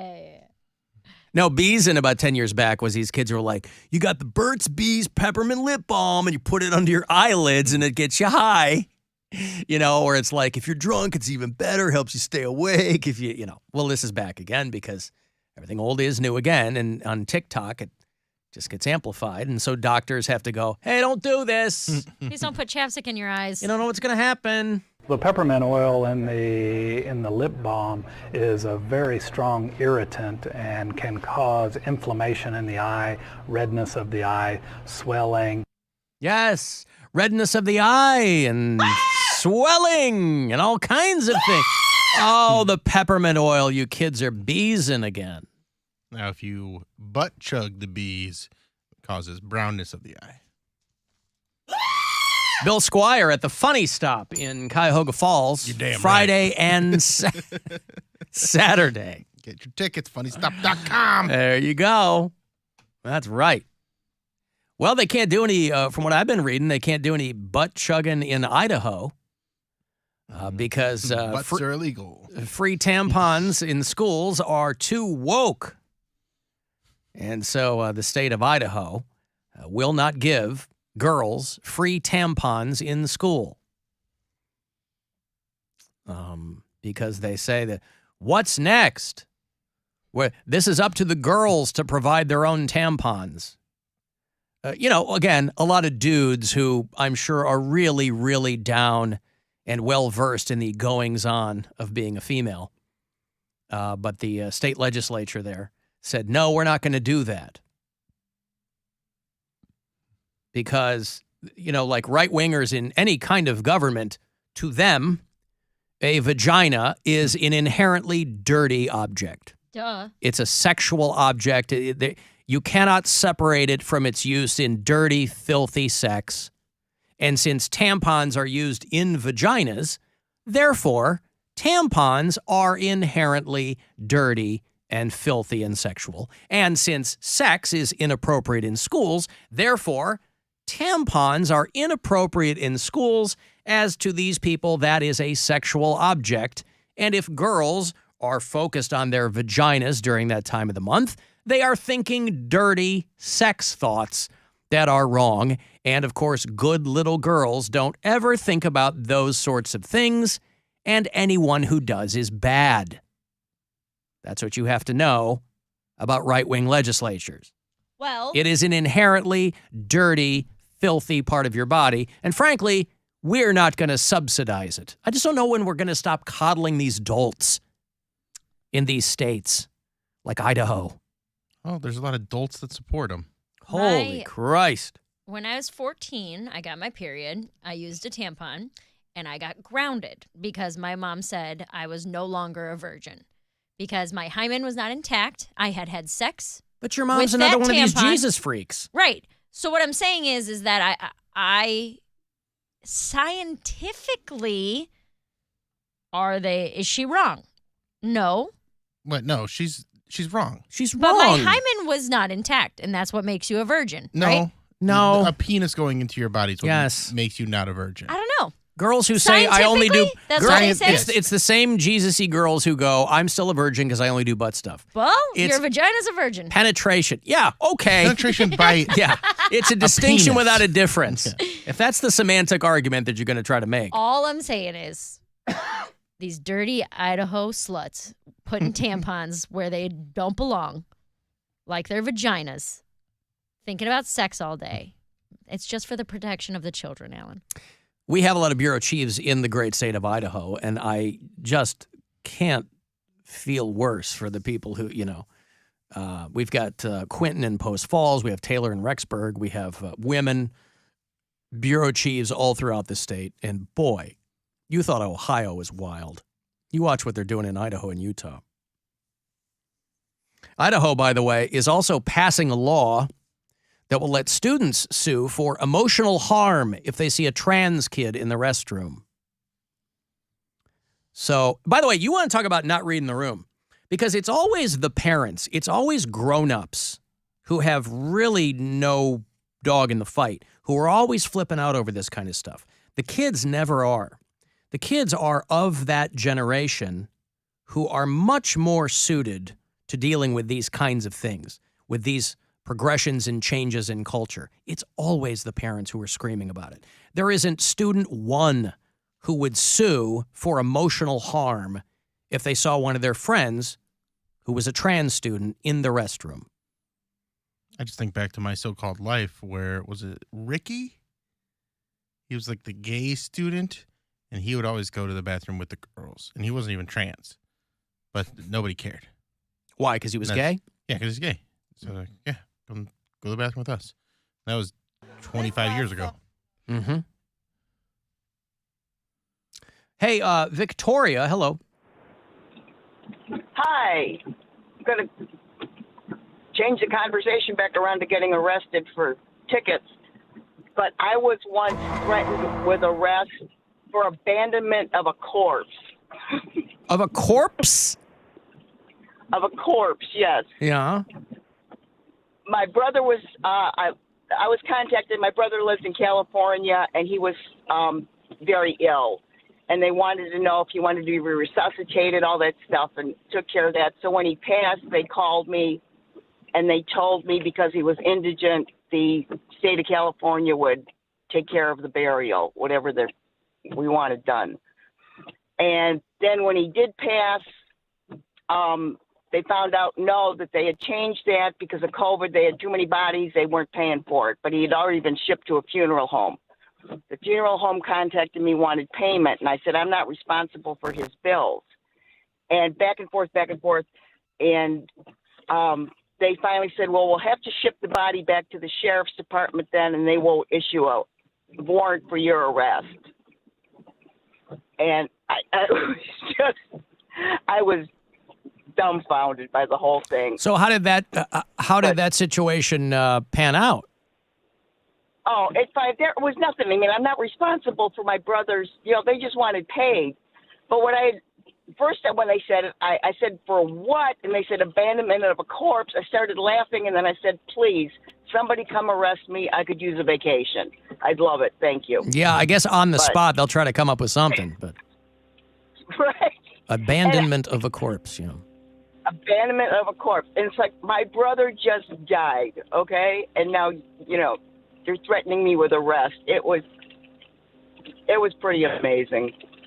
So what you're trying to say, Victoria, is that you're calling me still on the run. Still on the run. Exactly.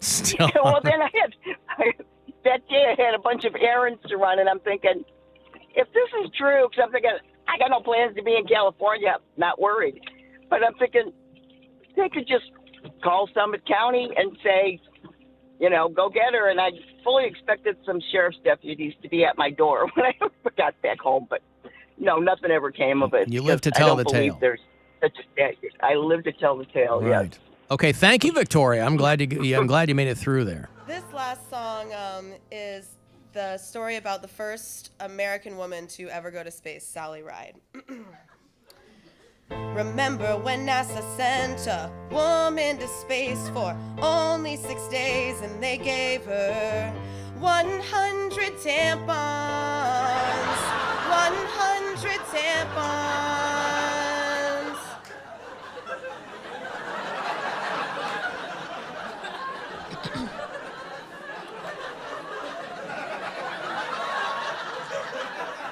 And they asked, will that be enough? I don't know if the rest of it's clean. That is a banger, though. That is that 100 tampons. 100 tampons. So My many girlfriend tampons. sings that all the time. She's always just singing. Even with a heavy flow. Yeah. And You will that might be go enough? through 4 a day with a heavy flow? Not only that, but you think that you might need fewer than normal. Because gravity. Gravity, the changes in, I don't know how that affects It's leaving all the blood up the there. vulva, the vagina. I don't know how those, but they need a period centrifuge to put her pull in it and spin out, it around, yeah. make it all hit the walls. I wonder if it would come out. Alan, I got a speeding ticket in New York State and said, screw it, I just won't go back there. A year later, I had a bench warrant issued for my arrest in Ohio. $85 ticket turned into $185 to make it go away and prevent me from going to court in New York from Ohio on a Tuesday. How? But that's this if you person. get It's a- state by state, man. I mean, That's if you get pulled over by a cop, I'm guessing. Yeah, he didn't get pulled that. over. Yeah. Yeah, I only got pulled over by a cop once, and it was because I You're had. so cute.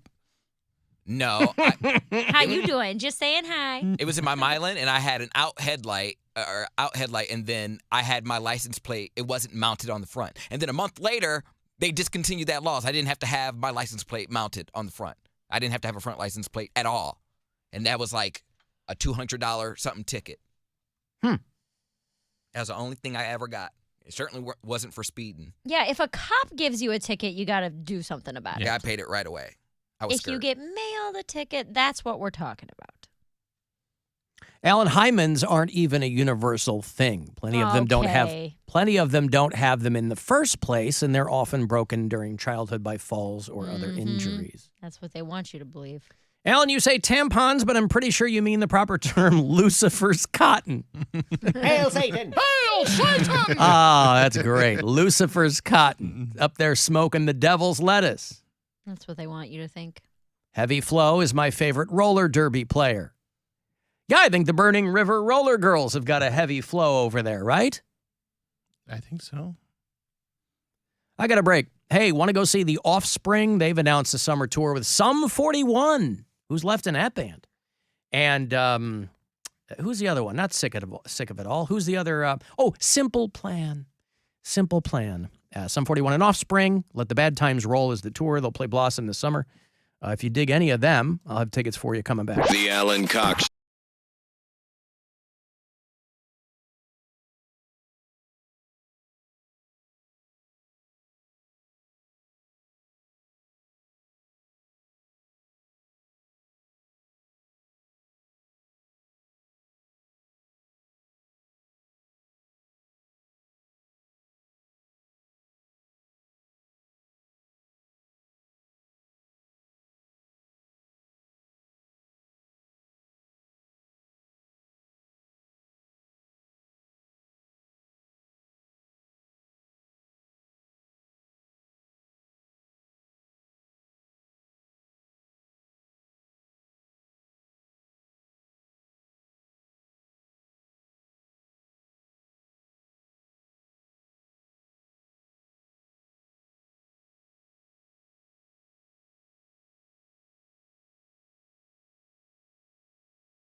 Tickets are on sale now at cosi.org. The Buzzer. The home of the buzzer. Buzzer. This is 100.7 WMMS. Cleveland. Give stuff away, Give stuff away. Wow. All right, I want to go see the Offspring. They have announced the Let the Bad Times Roll tour. Offspring back with special guests Simple Plan and Sum 41. They're going to hit Blossom on Tuesday night, August the 22nd. LiveNation.com will have all of the info for you. A couple of tickets here for caller 10. You want to guess to be there? Good luck. 216-578-1007 or 800-348-1007. Welcome to the Rock and Roll Hall of Fame. Forget the Rock Hall. When does Pound Cake go into the Country Hall of Fame? My truck, my beer, my guns. Say it again. It's the Alan Cox Show on 100.7 WMMS.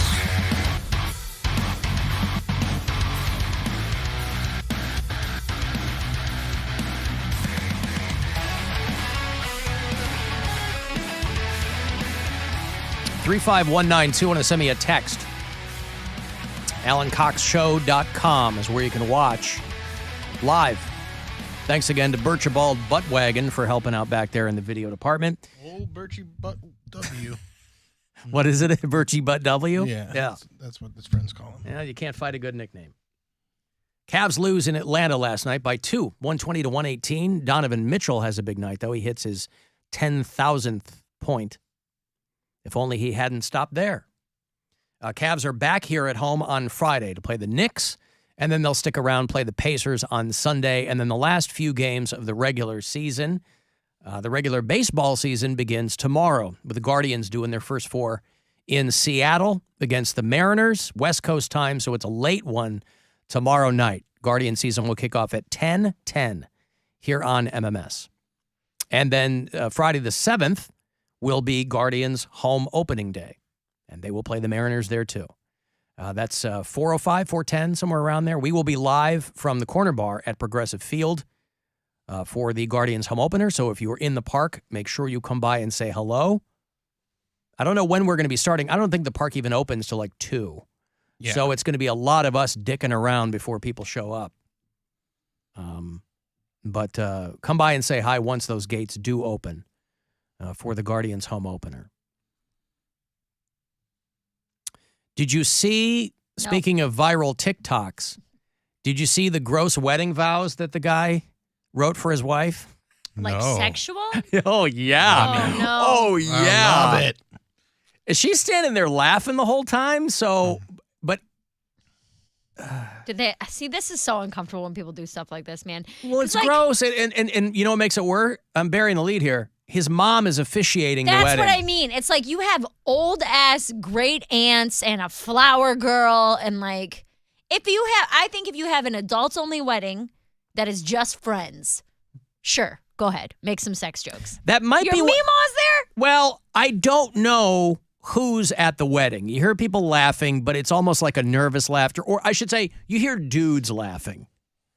The guy, listen, people like to write their own vows. I'm a fan of that. Yeah, nothing wrong with that.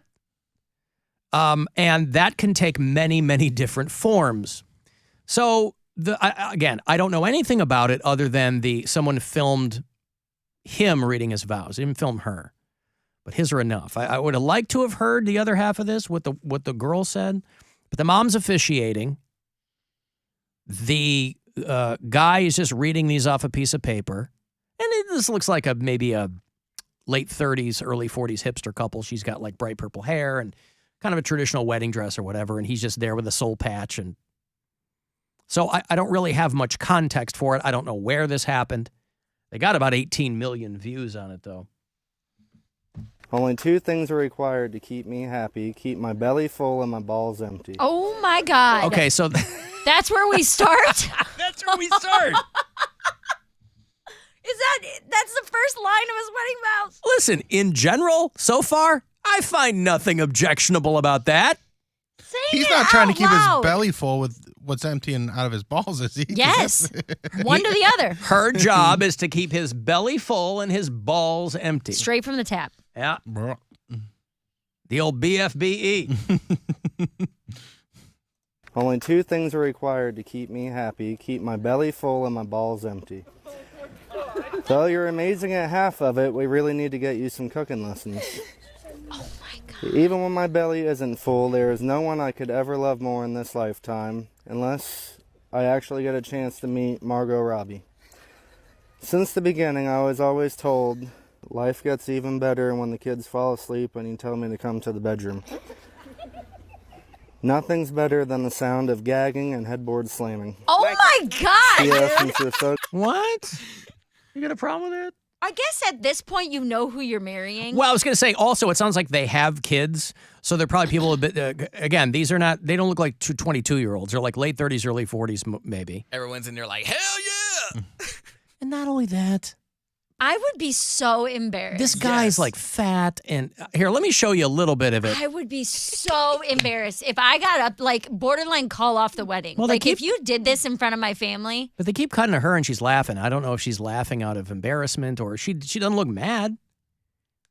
Dude, oh my God. There's going to be family members who are meeting this guy for the first time at this wedding. Well, I don't know how big the We don't know family how is. many people are at this wedding.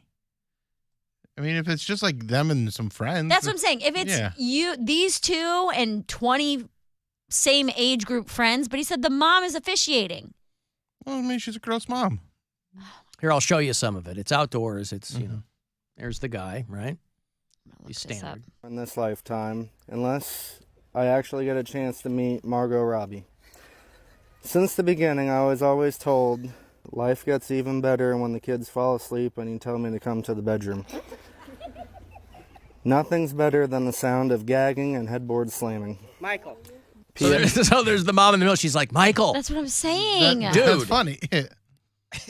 Since you're so good at making decisions like marrying me, you can choose whether tonight's going to end with being a toaster, strudel, or a Twinkie.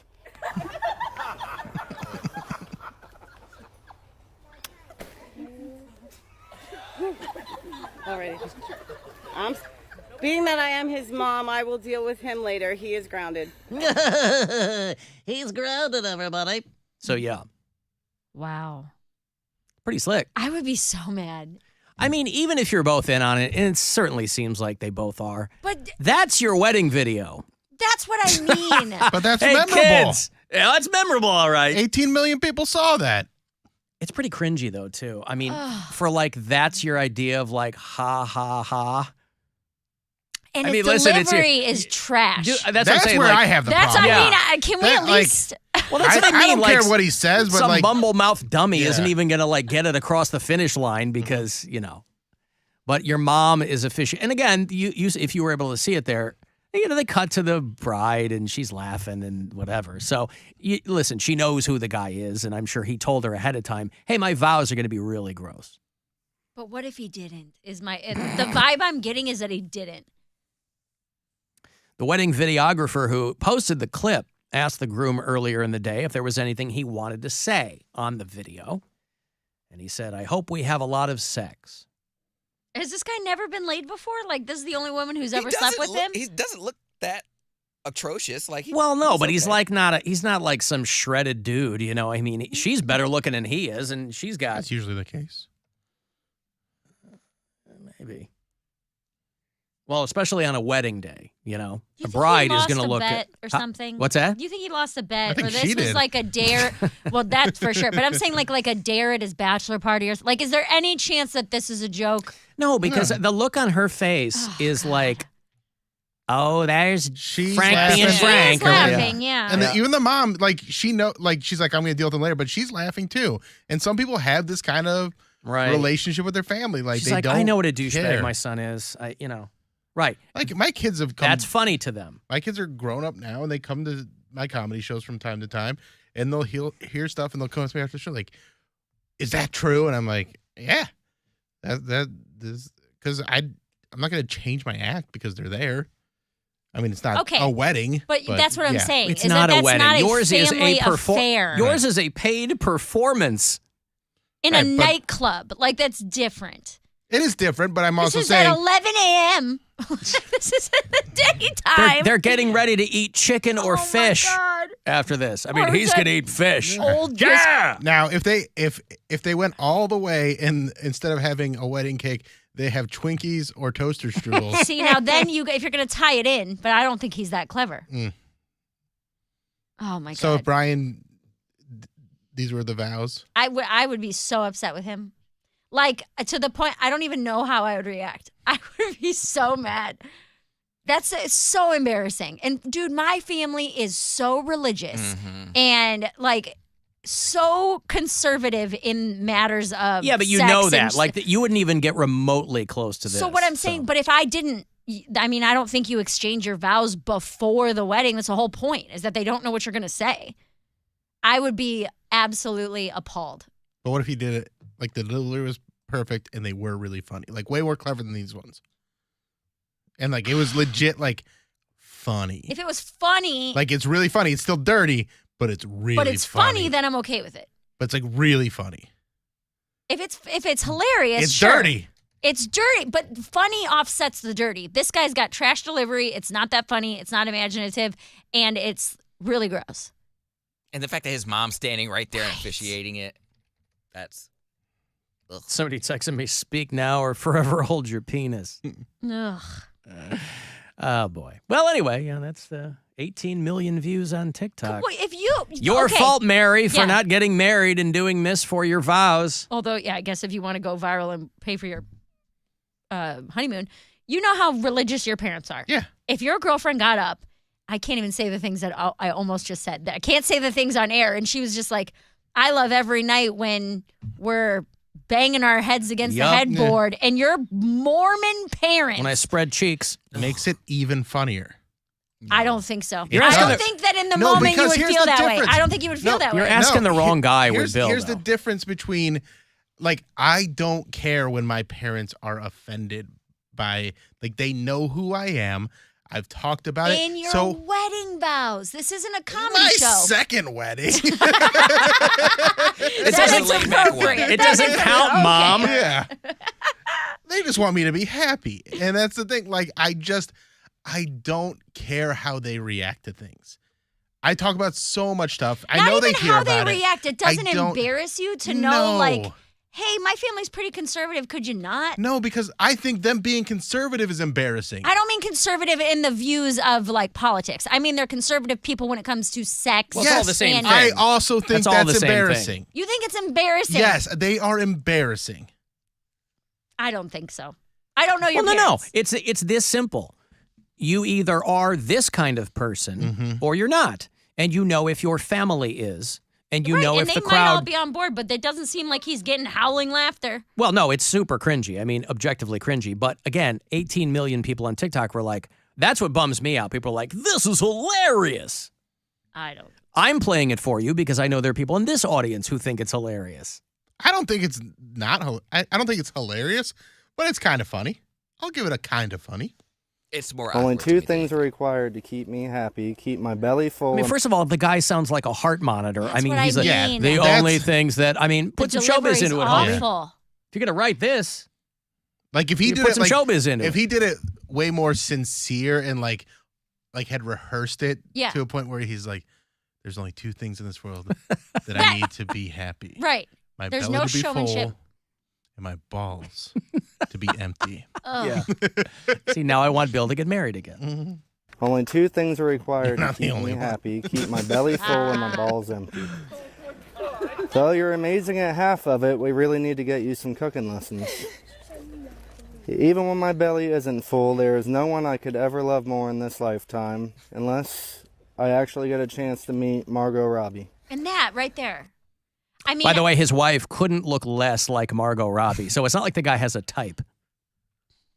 I feel like you shouldn't be bringing up celebrity crushes or anyone else in your wedding Yeah, vows. that might be poor form. Like, But I think that kind of went that's- out the window with the BFBE. oh, God. Yeah. I would be so mad. I would be like questioning saying I do. But also, Brian would never do I know this. that. I know Right. that. You That's wouldn't, why- you wouldn't even be put in a position. This girl, clearly, this is not a shock to her. She's laughing all the way through. So and that's why I said my you only know thought, who you've got. my but only thought is people do change. People and can people change. do evolve. And at some point, they're going to look back on this and go, Jesus Christ. Maybe at the divorce proceedings, they'll look back over this. Or maybe they'll be together for the rest forever. of their lives. And some couples yeah. have that type of sense of humor, and that's fine. And if everybody's on the same page and it was an enjoyable experience, God bless. I hope you make it to eternity. You know, some couples will say that the secret to a long and happy marriage is separate vacations or whatever, right? Sleeping in different beds. Everybody has their little mechanism makes it work. These two might end up being like, for 50 years, she's kept my belly full and my balls empty. My gray, wrinkly balls. Since the beginning, I was always told life gets even better. By the way, this would actually be way better if it was a little call and response. If he was like, you know I'm not the best looking guy, but boy, you've really taken. It's all very. And again, I didn't hear hers. But also, I don't know where hers is. I'd kind of like to hear hers. He has not mentioned. Did you play all of it for us? I played what went viral. Well, I'm hoping that there was something sincere at the end of this. All jokes aside, It might be after this. I hope. Because if this is your entire wedding vows or how much you love sex and my body and Margot Robbie, like there's not one, you couldn't get one sincere line in there. She might be a He woman, loves though, her. who's super complimented by this, too. Yeah. This he might be loves the- her so much, but still Margot Robbie takes the cake. That's what I mean. That's in your wedding vows. That's funny. She might be super complimented by this. Yeah.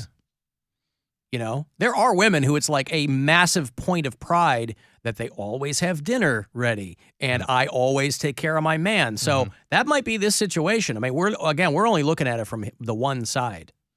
I'd love to hear hers.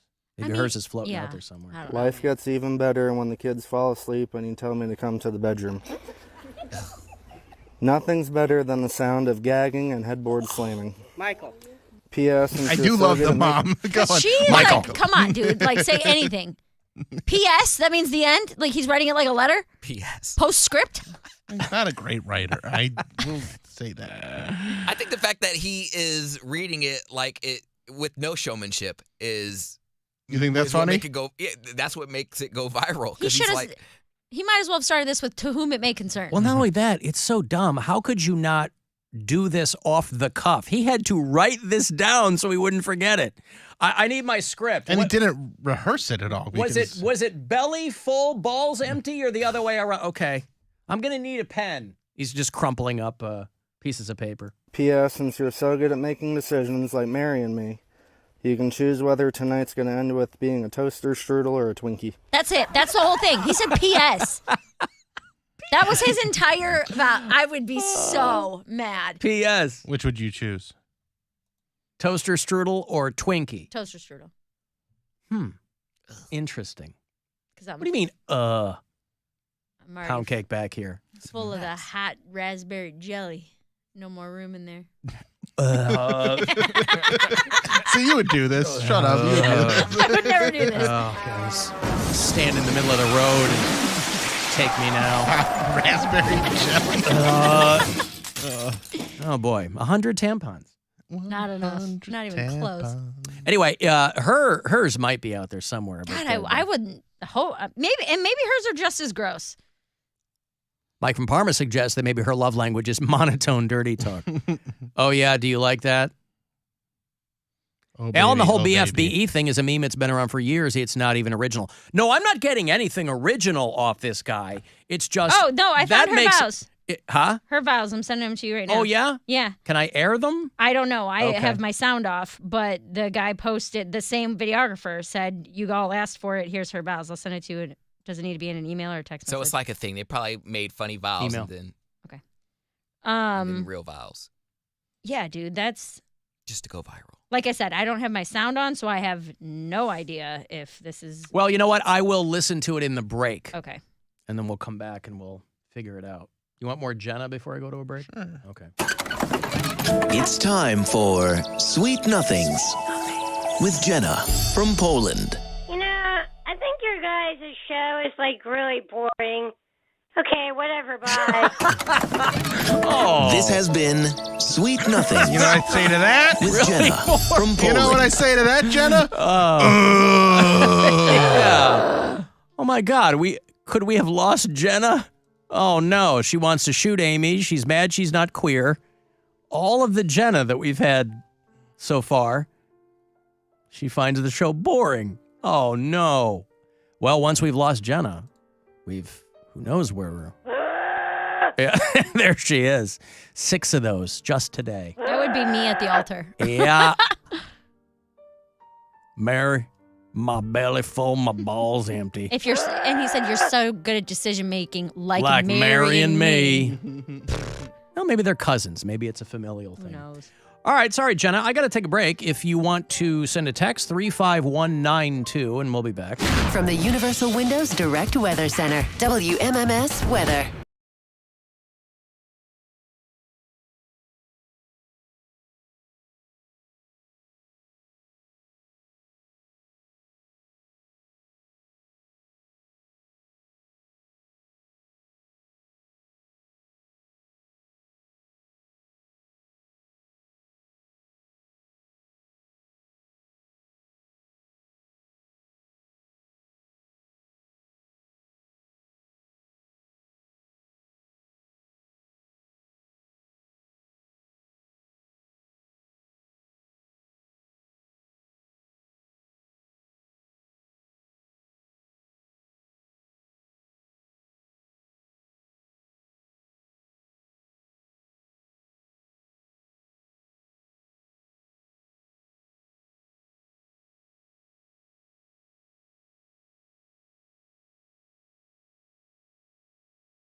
Mudvayne.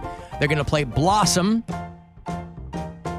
with Butcher Babies, with Non-Point, with Guar in one of the opening spots, and Coal Chamber.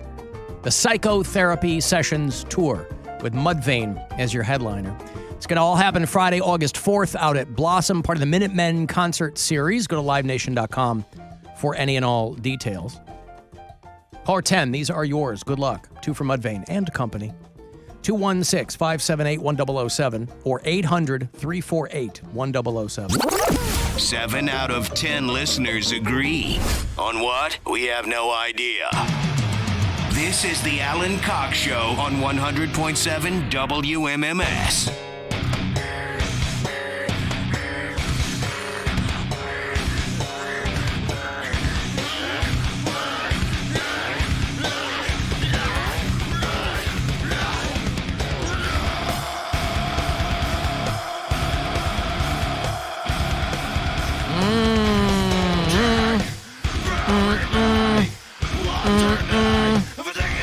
Feels like a Saturday night already. I know this.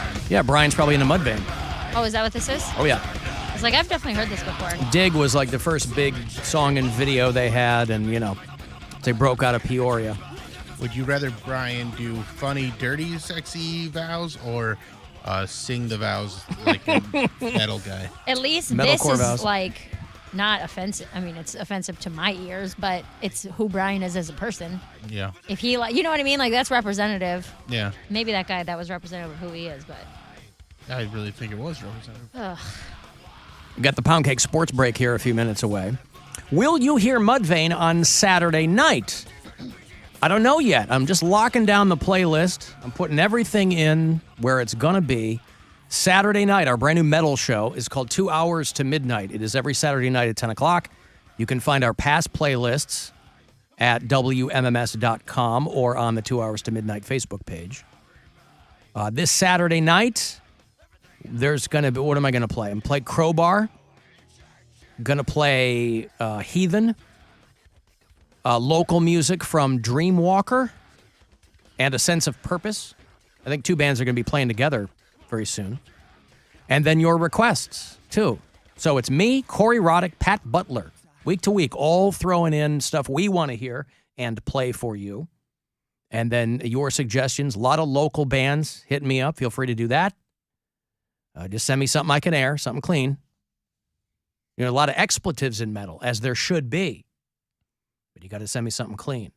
2HTM at WMMS.com is a way to hit me up with something. So it's Saturday night, 10 to midnight here on MMS. Looking forward to it. I think this will be our 4th show.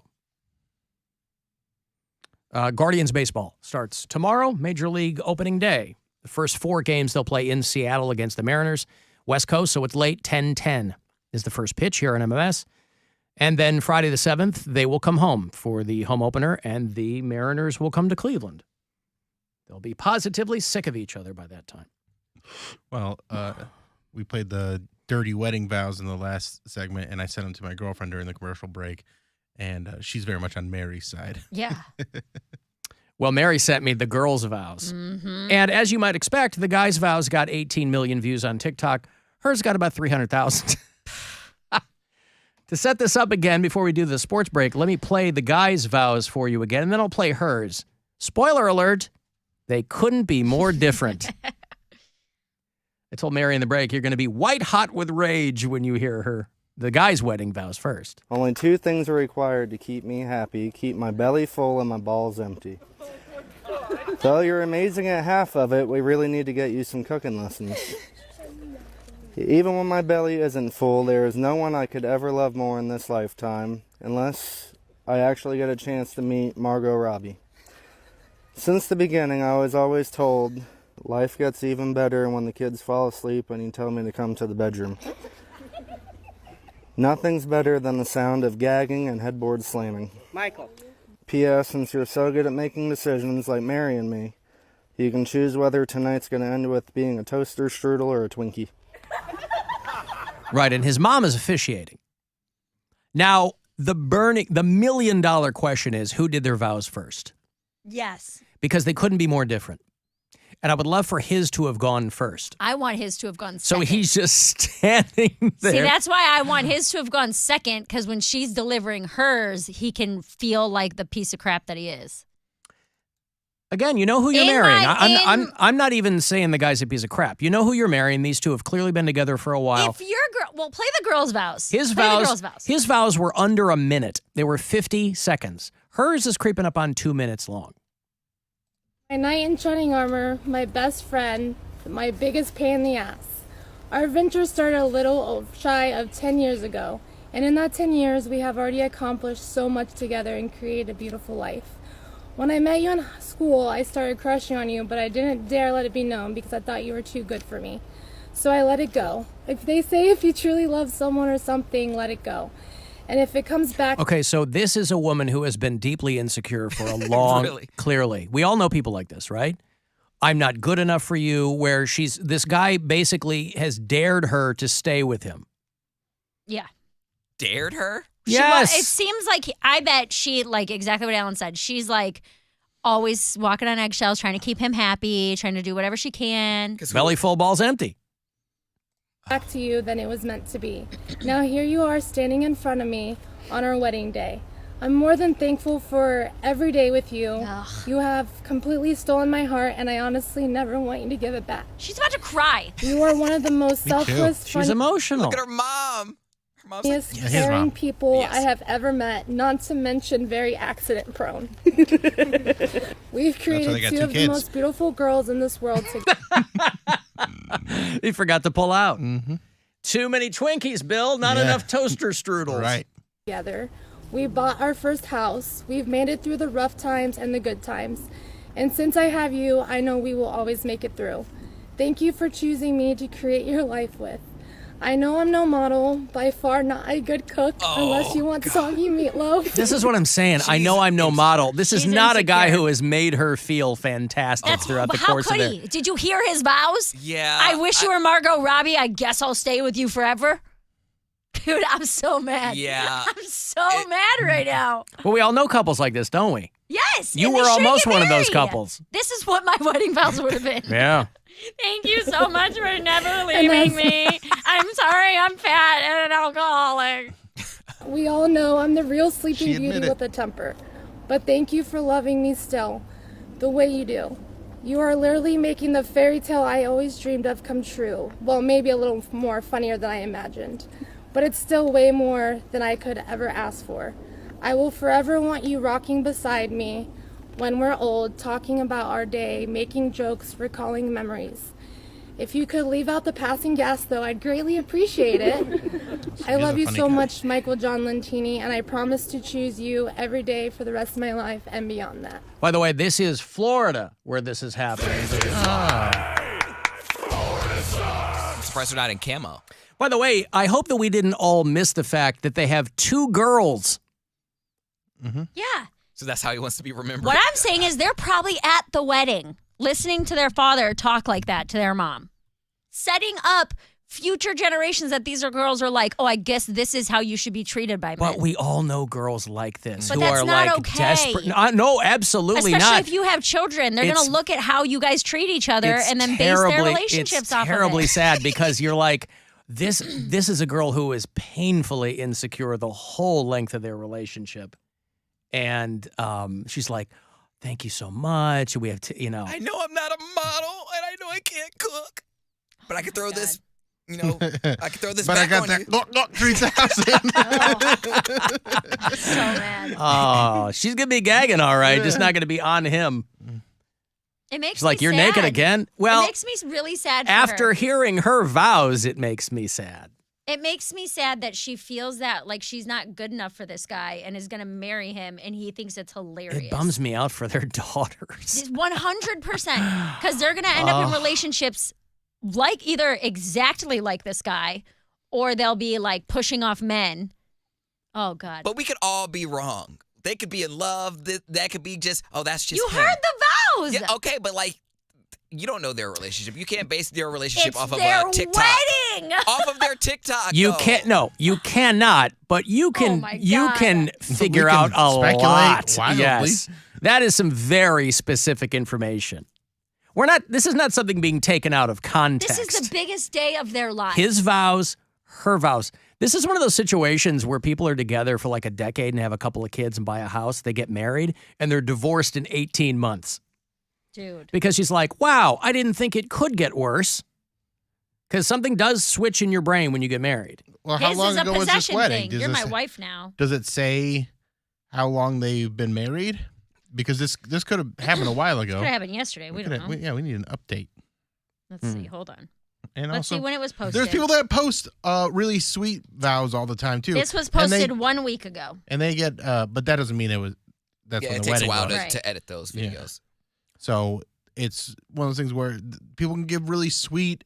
They seem like the perfect couple, and they still split up after a year and a half. Like just a lot of people get divorced. Alan, I wonder what they asked for in their gift registry: a zucchini and an ice pack. Hold on. Oh boy. All my friends that I've been to their wedding, they get gifts like that from me.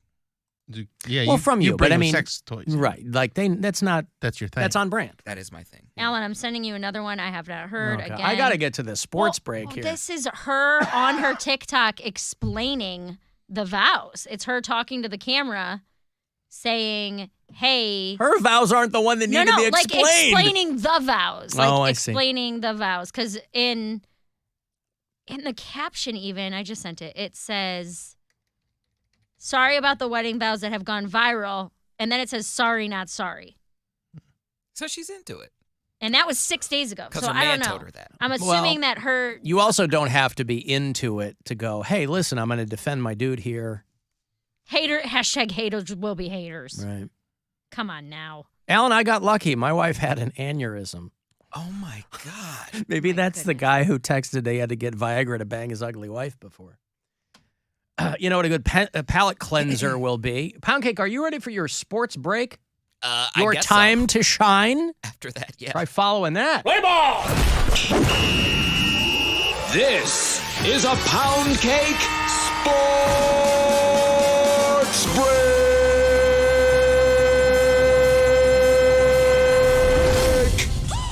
In the headlines today, it sucks when your line of work affects other people's livelihoods, and that's exactly what it's like to be a professional athlete. Washington Wizards player Bradley Beal is under investigation because of his so-called fans. Beal got into a skirmish with a few individuals leaving the Wizards locker room, and one of the individuals shouted, "You effed me out of $1,300, you effer," and that was a wrap. Beal lost his temper, and I don't blame him. Police are investigating the NBA player for swatting the cap off the dude's head. The league and Beal are cooperating with law enforcement for possible battery charges, but battery charges for swatting a cap? Brad, if you're going to catch a charge anyways, might as well make it worth it and bust a cap in that ass. No need to thank me. I'm here to help. Also, I'm all for calling people what they want to be called, and apparently so does the NFL. Players are now allowed to wear the number 0 on their jerseys. The league going forward is now allowing everyone except offensive linemen and defensive linemen to choose the digit. I really don't understand what the big fuss is about. Are jerseys like vanity plates? Can you change them for a laugh? Are they afraid players are going to run down the field in sequence and spell out inappropriate words like we did in middle school, like on the calculators? Well, congrats, guys. You can now spell boobs live during a broadcast. Y'all thought y'all was slick. I'm on to you. And lastly, Ben Affleck. Why are we talking about Ben Affleck? Well, he's promoting his new movie, Air, about Nike pursuing Michael Jordan, where Ben stars and directs. Well, Ben is doing press for the new movie on the Jimmy Kimmel Show. He noted that he has a very unhappy appearance. You guys may remember all the memes he was posted outside of his house, smoking a cigarette, looking, lit. Well, Ben chalks that up to having a resting Ben face. He swears he's happy, and why wouldn't he be? Him and Jennifer are still going strong, buying million-dollar houses, and I'm sure she enjoys resting on Ben's face. And that, ladies and gentlemen, concludes this Pound Cake Sports Break. Play ball! This is a Pound Cake Sports Break! Boy, those two crazy kids have it made, don't they? Affleck and J-Lo. They're doing it. Now they do. Because they seem very different. They seem like very different people. Opposites attract. Well, opposites attract. They don't always stay together. Those two came back to each other after like a decade and a half. Like that bride it's a said, beautiful thing. If you love something, let it go. You know, people are texting me that those aren't his full vows. You got to fight. I don't care what the rest of his vows were. Those were in his vows. Yeah, you could tell there was First an of all, the edit way in this there. guy talks, that's the only interesting part of his vows. If the rest of it is just him being sappy, great, but I don't care. The gross stuff is just part of it. That was in the vows. Still part of it. The fact that he mentions... But she didn't have a gross section. Like, there was no volley on her part. No, he had a gross part, and then she went, I love you so much, and blah, blah, blah, you know. The fact that he was like, if I meet Margot Robbie, I'm going to leave you. And she was like, I'm no model. Paraphrasing, of course, but, you know. He makes no effort to make her feel loved. What if Margot Robbie sees that and she's like, I love this guy? That's my guy. That would be... She deserves him, though. That'd be an amazing way for this story She'd have to end. divorce her husband, meet this guy in Florida. Mm-hmm. Honey, I'm leaving you for the viral TikTok guy. Yeah. Well, stranger things than that have happened. It's very upsetting. Well, don't be so upset. It makes me sad for her. It's okay. We don't even know her. I don't have to know people to be sad for them. Oh, come on. It's called empathy. Try it. Oh, thank you. Well, what if she's happy? No, thank you. She's lying to herself. No, we don't know. No one who's happy says, I'm sorry I'm not a model and I can't cook in their wedding vows. Well, but those are two objective comments. Those aren't opinions. She is not a model, and she can't cook. She copped to her soggy meatloaf. Now, maybe that was her gross part of the vows. Maybe that was her. It's more disgusting than anything he said. Thank you for always wanting to eat my soggy meatloaf. Everybody's like, onions and celery? Corn. Alan, why was Ben Affleck featured in the sports break? Because he's playing Phil Knight in the Air. Nike movie. Yeah. New movie called Air. Matt Damon, Jason Bateman, Viola Davis playing Michael Jordan's mother. By the way, congratulations. Guess who had a Bahad birthday this past weekend? Selena Gomez. No, Bahad Bahabi, Danielle Bergoli, the Cash Me Outside girl. She turned 20. She has been famous and rich now for 7 years. Remember, she was on the Dr. Phil show, and that's how she got famous. She's the Cash Me Outside girl. But she has since made millions from her music, from her OnlyFans. She bought her mom a house, by all accounts. Of course, it came out after the Dr. Phil thing that she and her mom had set the whole thing up. But she still got famous, still got rich, gave her mom some money. Is you're too streetwise? Yup. And all these hoes laughing like something funny. The hoes are laughing? Yep. So the audience are a bunch of hoes? Yep.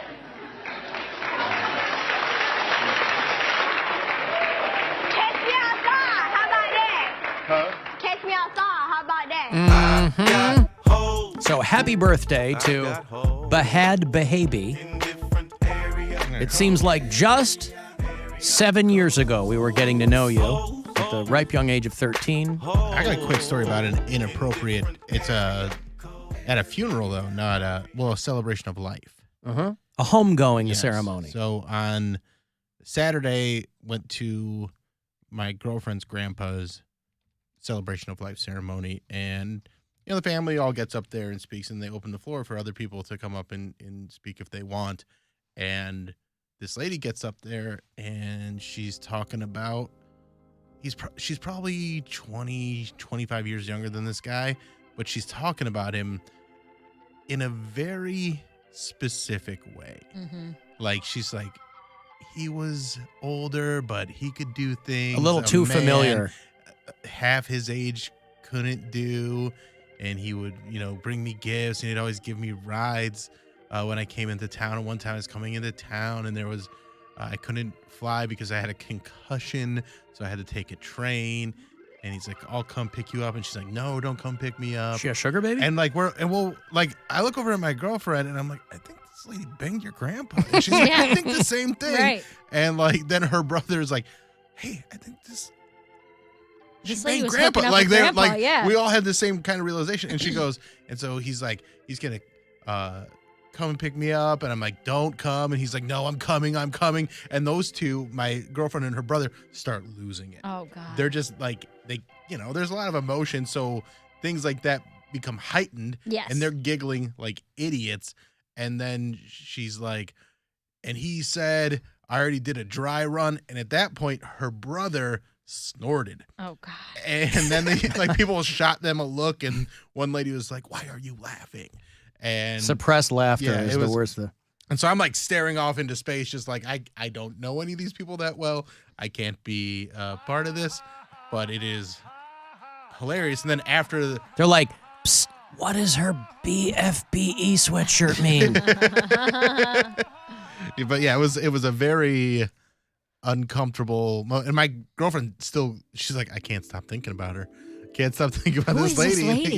Yeah. Giving this weird speech. And how old was she? He was in his 90s. Yeah. She's probably in her mid 60s. So not an 60s. Anna Nicole Smith type No, situation. No, she's not 25. Yeah. I don't know.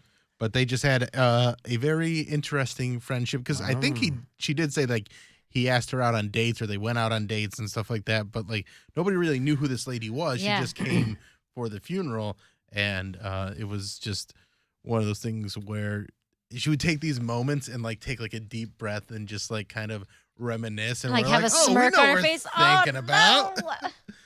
Weirdo. That was funny though. Yeah. And so that was one of those moments, not nearly as egregious as this guy's vows, but the laughter was there. Mm-hmm. Yeah. I have just added soggy meatloaf to the playlist for 2 hours to midnight this Saturday night. Do the Agora this fall.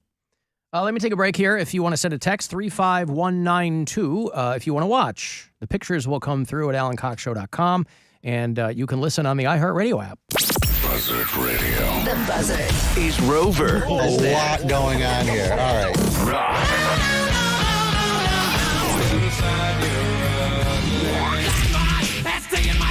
And Alan Cox. That's a source of entertainment for you. UFM home of the Cavaliers. 3-ball. Good! 100.7. WMMS. Your afternoon drive is brought to you by the Ken Ganley Auto Group, Ohio's #1 automotive retailer. Breaking news.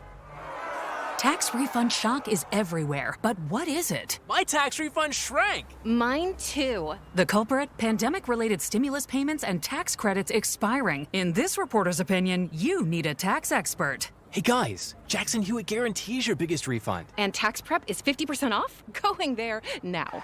50% off is a limited-time offer for new clients filing at participating locations. Max value $200. Visit jacksonhewitt.com/50 for terms. Want to start a new romance this year? Get ready to fall in love with your smile. Straighten your teeth without a mouthful of metal or trips to the dentist with Byte.com. That's BYTE.com. Byte clear aligners are doctor-directed and cost thousands less than braces. Byte is available in day and nighttime options, whatever's best for you. Start your clear aligner journey today. Use code IHEART at Byte.com to get an at-home impression kit for just $14.95. That's code IHEART at BYTE.com. Cards issued by Celtic Bank, member FDIC.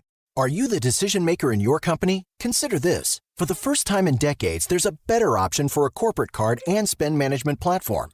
Meet Ramp, the only corporate card and spend management system designed to help you spend less money so you can make more. Most corporate credit cards offer points as incentives, but those points amount to less than their worth in real cash value. Ramp's business cards offer you cash back, real money in your pocket. Plus, you control who spends what with each vendor. And Ramp's software collects and verifies receipts automatically, which means you'll stop wasteful spending and close your books in hours instead of days. Businesses that use Ramp add up to 3.5% to their bottom line the first year. If you're a decision maker, adding Ramp could be one of the best decisions you've ever made. And now get $250 when you join Ramp for free. Just go to ramp.com/radio. Ramp.com/radio. RAMP.com/radio. It's tournament time in college hoops. Make the BetPark Sportsbook app your go-to for all the tournament action. Live in-game betting, parlays, props, and more. Right now, new users bet $10 and get $125 in sportsbook bonus if your first bet wins. Make a BetParks futures wager on what team will win it all. Download the BetPark Sportsbook app now. Gambling problem? Call 1-800-GAMBLER. Must be 21 and located in Pennsylvania, New Jersey, or Ohio. New users and winning bets only. Terms and conditions apply. Sports bonus bet must be wagered once. See website for details. In Ohio, offered by Parks Interactive Ohio Inc. Jake from State Farm here to answer your what ifs. Hi, what if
Beds at discount prices. Wayside in Akron, 1367 Canton Road, near the intersection of Route 224. Keeping it local since 1937. The Buzzard. The home of the Buzzard. This is 100.7 WMMS. Cleveland. Hello, we're glad you're here. If you need assistance or just have a question, our associates will be glad to help you anytime. Call the Alan Cox Show. 216-578-1007 or 1-800-348-1007.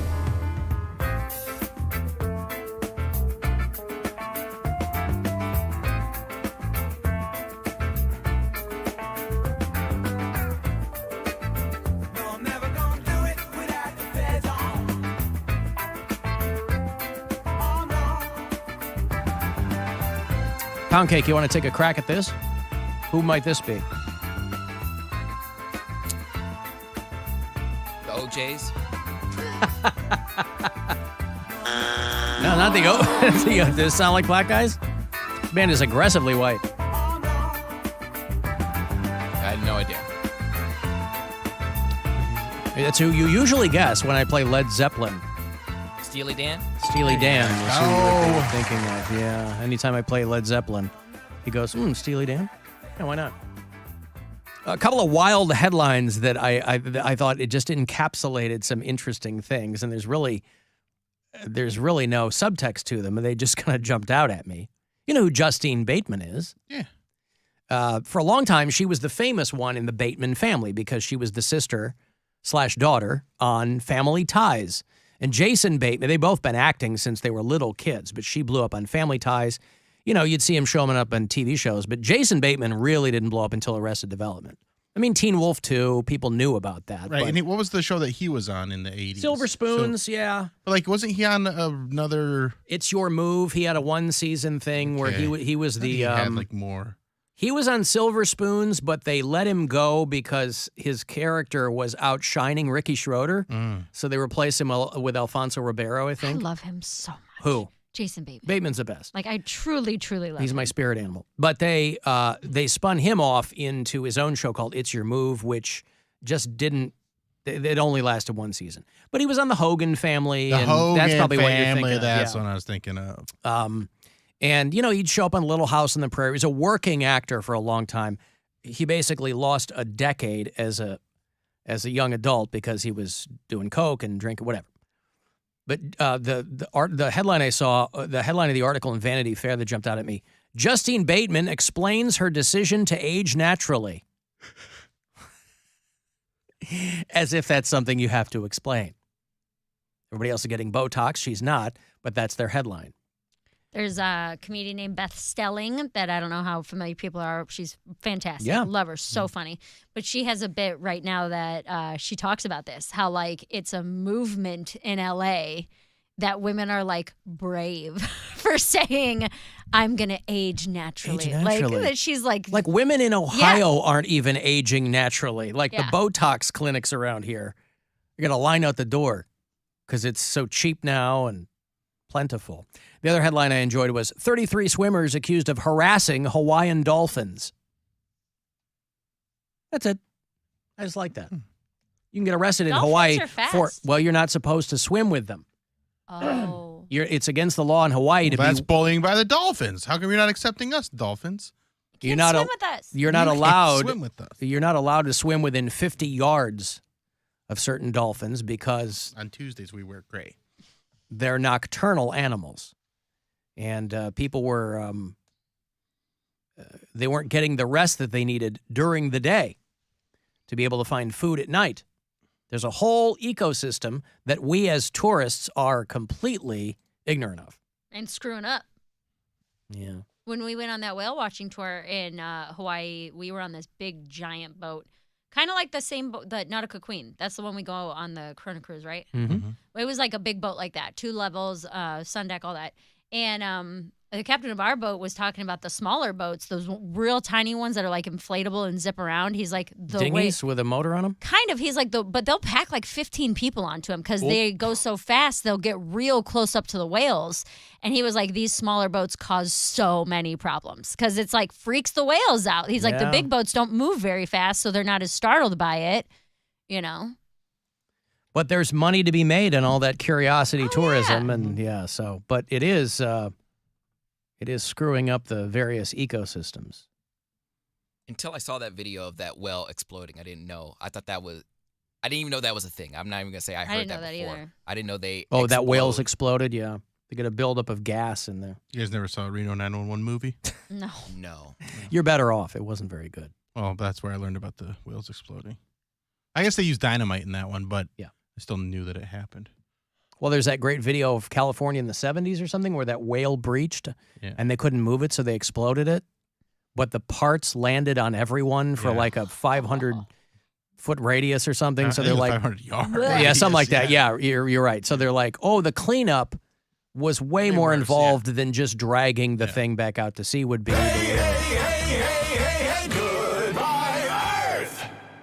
We're not long for the planet, so that's good. Mary sent me the girl's response to the wedding vows on TikTok. Michael and Destiny Lentini are the newly married couple who went viral for their husband's really gross vows. And people are saying, yeah, that's just a small portion of his vows. I watched the whole thing, and it was like cute, disgusting, cute, like every other line. Right. And hers were heartfelt and whatever, and I'll play you his That's again. Michael, That's how Michael is. Well, that's her explanation. Yeah, pretty she's much. Like, hey, and she's right. She's like, hey, if you don't get it, suck it, whatever. She's absolutely right. I understand that. I do too. But it's still like, man, there's a reason I got 18 million views on his vows. Only 2 things are required to keep me happy. Keep my belly full and my balls empty. Though you're amazing at half of it, we really need to get you some cooking lessons. Even when my belly isn't full, there is no one I could ever love more in this lifetime, unless I actually get a chance to meet Margot Robbie. Since the beginning, I was always told... By the way, it's very unlikely that he would talk to Margot Robbie this way, right? Yeah. Familiarity breeds contempt. Isn't that what they say? They've been together over a decade. And she'll illustrate all that in her response because she's like, look, after 18 million views and people giving me a hard time, here's my response. Life gets even better when the kids fall asleep and you tell me to come to the bedroom. I mean, he's such a dynamic personality. I could see how she fell in love with him in the first place. I'm kind of falling in love with him the more you play it. I mean, he's just so... It's that animal magnetism. Engaging. Yeah. Nothing's better than the sound of And his gagging mom is officiating, too, for people who are just jumping into this. and headboard slamming. Michael. P.S. Since you're so good at making decisions like Mary and me, you can choose whether tonight's going to end with being a toaster, strudel, or a Twinkie. Anyway, so that was hilarious to them, and she had her response. Destiny Lentini on TikTok. So, if you've seen the vows on TikTok that have now gone viral, I'm that bride. So, with that being said, yes, I'm happy. Yes, I'm still married. Yes, I love my wedding. And there is nothing that I would have changed. I loved his vows. I loved my vows. I loved our wedding day. His vows showed a piece of his personality, which is the humor side, which is definitely Michael. My vows showed my side, a little bit of my personality, which is not outspoken like Michael. Very two opposites, and yet we go together so damn well. I have known him since 2010. This is how he was since then. We started dating in 2013. He was like this then. So I knew what I was getting myself into when we started dating and before we got married, considering we've been together 10 years now. This is her saying he has grown not an inch in 10 years. He has not changed one bit in 10 years. Consistency, though. Yeah. I understand. No, I understand. I was gonna say, I understand, but both things can be true. I'm saying with a world full of fakers, people wearing And a this is mask, the- and at the- least she knows what she's getting herself into. And this is their wedding. If they're happy, that's all that matters. I will say she definitely looks like she's one hell of a lay. Just from me looking at Says her. the gay man. What the hell does that mean? She looks like she crazy in bed. She looks like What it. part of her? She just gives me that aura. Because she has purple hair? I know. I said her aura. It has What nothing to do with her. aura? The glasses? No, The oversized sweatshirt. Her vibe. Her vibe. She just go with the You still haven't elucidated what her vibe is. She just looks like she'll let you put it wherever. That's all. Well, I assume that the toaster, strudel, or Twinkie comment was illustrative of that. All right, well. I've seen people say we have a toxic relationship and that we aren't going to last and this and that. And honestly, you can say what you want. I know you're wrong because I actually know my relationship and I know myself and I know Michael. So I'm sorry if you're just not that happy with your life. My life is very eventful all the time. There's never a dull moment in my relationship. Yeah, I'm he's sorry. talking about gagging in front of your family and children. I love that. There's never a dull moment. Yeah, but That's some not a people selling point. No, but some people they need a constant like roiling of their life. You know what I mean? That's what makes some things work. For some people, the worst thing they could ever possibly be is bored. Yeah. Boredom is like this cardinal sin for a lot of people. They're like, I would rather have somebody make the choice between a toaster strudel or a Twinkie than be bored. Dude, and that's fine. I've had to do this in therapy where when I first moved in with Brian and life was like kind of easy and everything's chill and nothing's eventful. You're like I waiting was for saying. everything to explode. Right. And my therapist was like, you have to understand that comfortability and stability are not boring. Stability does not equal boring. He's like, you're so used to living in chaos. But here's the thing. You know? Comfort is the enemy of creativity. And if you are a creative person like we all are, in your brain you go, even if you don't want to or mean to, in your brain you go, well, I got to find a way to blow this up. Or like something's got to go on. Yes, This of has to course. be- I always wait for the piano to fall. Like that's whenever things are going good. I'm like, all right. So what is this evening out? Like something else is the other wheel's gonna fall off. Like, But that's silly too because people comes go from trauma. Well, no. Life in general, some good things happen, some bad things happen. It's when you're feeling pretty good and then something bad happens and you ascribe it to, well, there's karma or blah, blah. That's just life in general. Yeah. Sometimes it's good, sometimes it's bad. It's not indicative of any grand plan, but some people, they really need it weighted on one side or the other. Some people love things to be boring.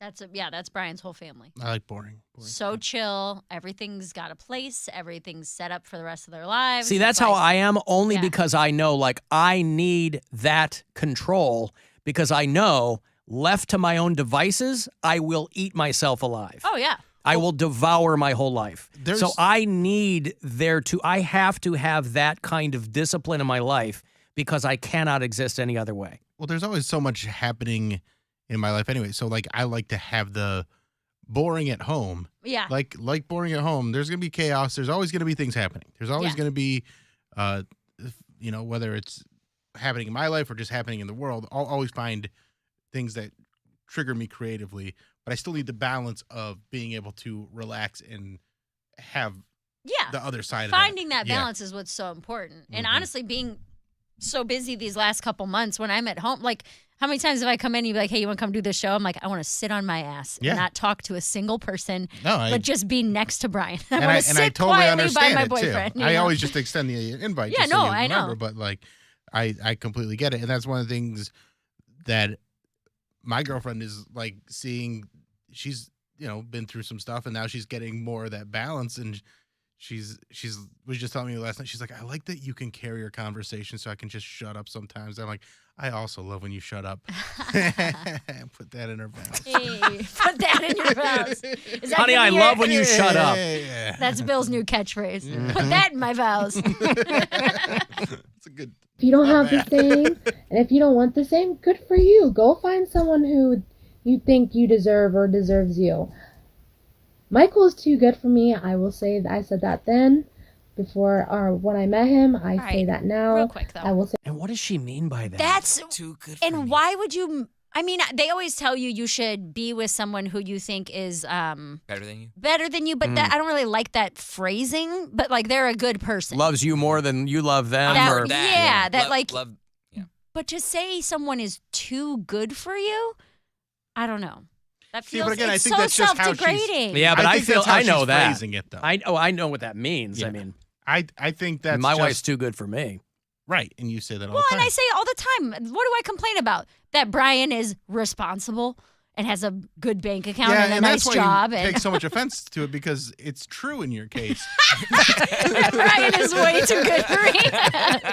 Why is he That's why it's with me? triggering you so much. Maybe that's what it is. That's the day I die because, like I said, you guys don't truly know him. So you don't understand why. I or will say where that I'm until the coming day from I when die, a.k.a. the day he kills me, puts me in an oil drum. say that.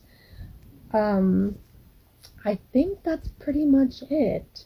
Just the fact that the haters are gonna hate, and the people who actually thought that they were hilarious, thank you. I'm glad you actually get us, because a lot of people do not, and it is what it is. I guess. By the She way, has some scary teeth. haters are going to hate, aren't they? It's what they do. Cat Williams said it best. Can't It's their whole haters job. can't haters sometimes love?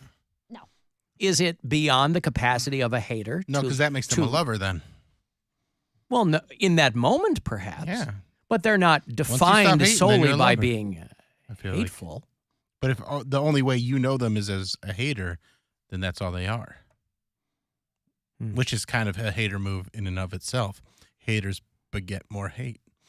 Alan, what if that lady at the funeral Bill was at just made all that up? That'd be hilarious. Oh my God, That'd be amazing. Be fantastic. And like she didn't actually even know the guy. No, she's a funeral crasher. She's like Alan, just showing up at funerals of people he doesn't know. That's right. Telling stories. Hey, is the dead guy a guy that I might know? She doesn't even Because he called my show? I know, Rick. She did also do like a little brag on herself because she was a pretty together lady. And she goes, he bought me candy once, and I go, do I look like I eat candy? she like stepped out behind the podium and was like, Nice. do I look like I eat candy? She had a You say either, I say yo. You say neither, and I say You know. either, You know. and either. Stop me here about Let's call the whole thing off.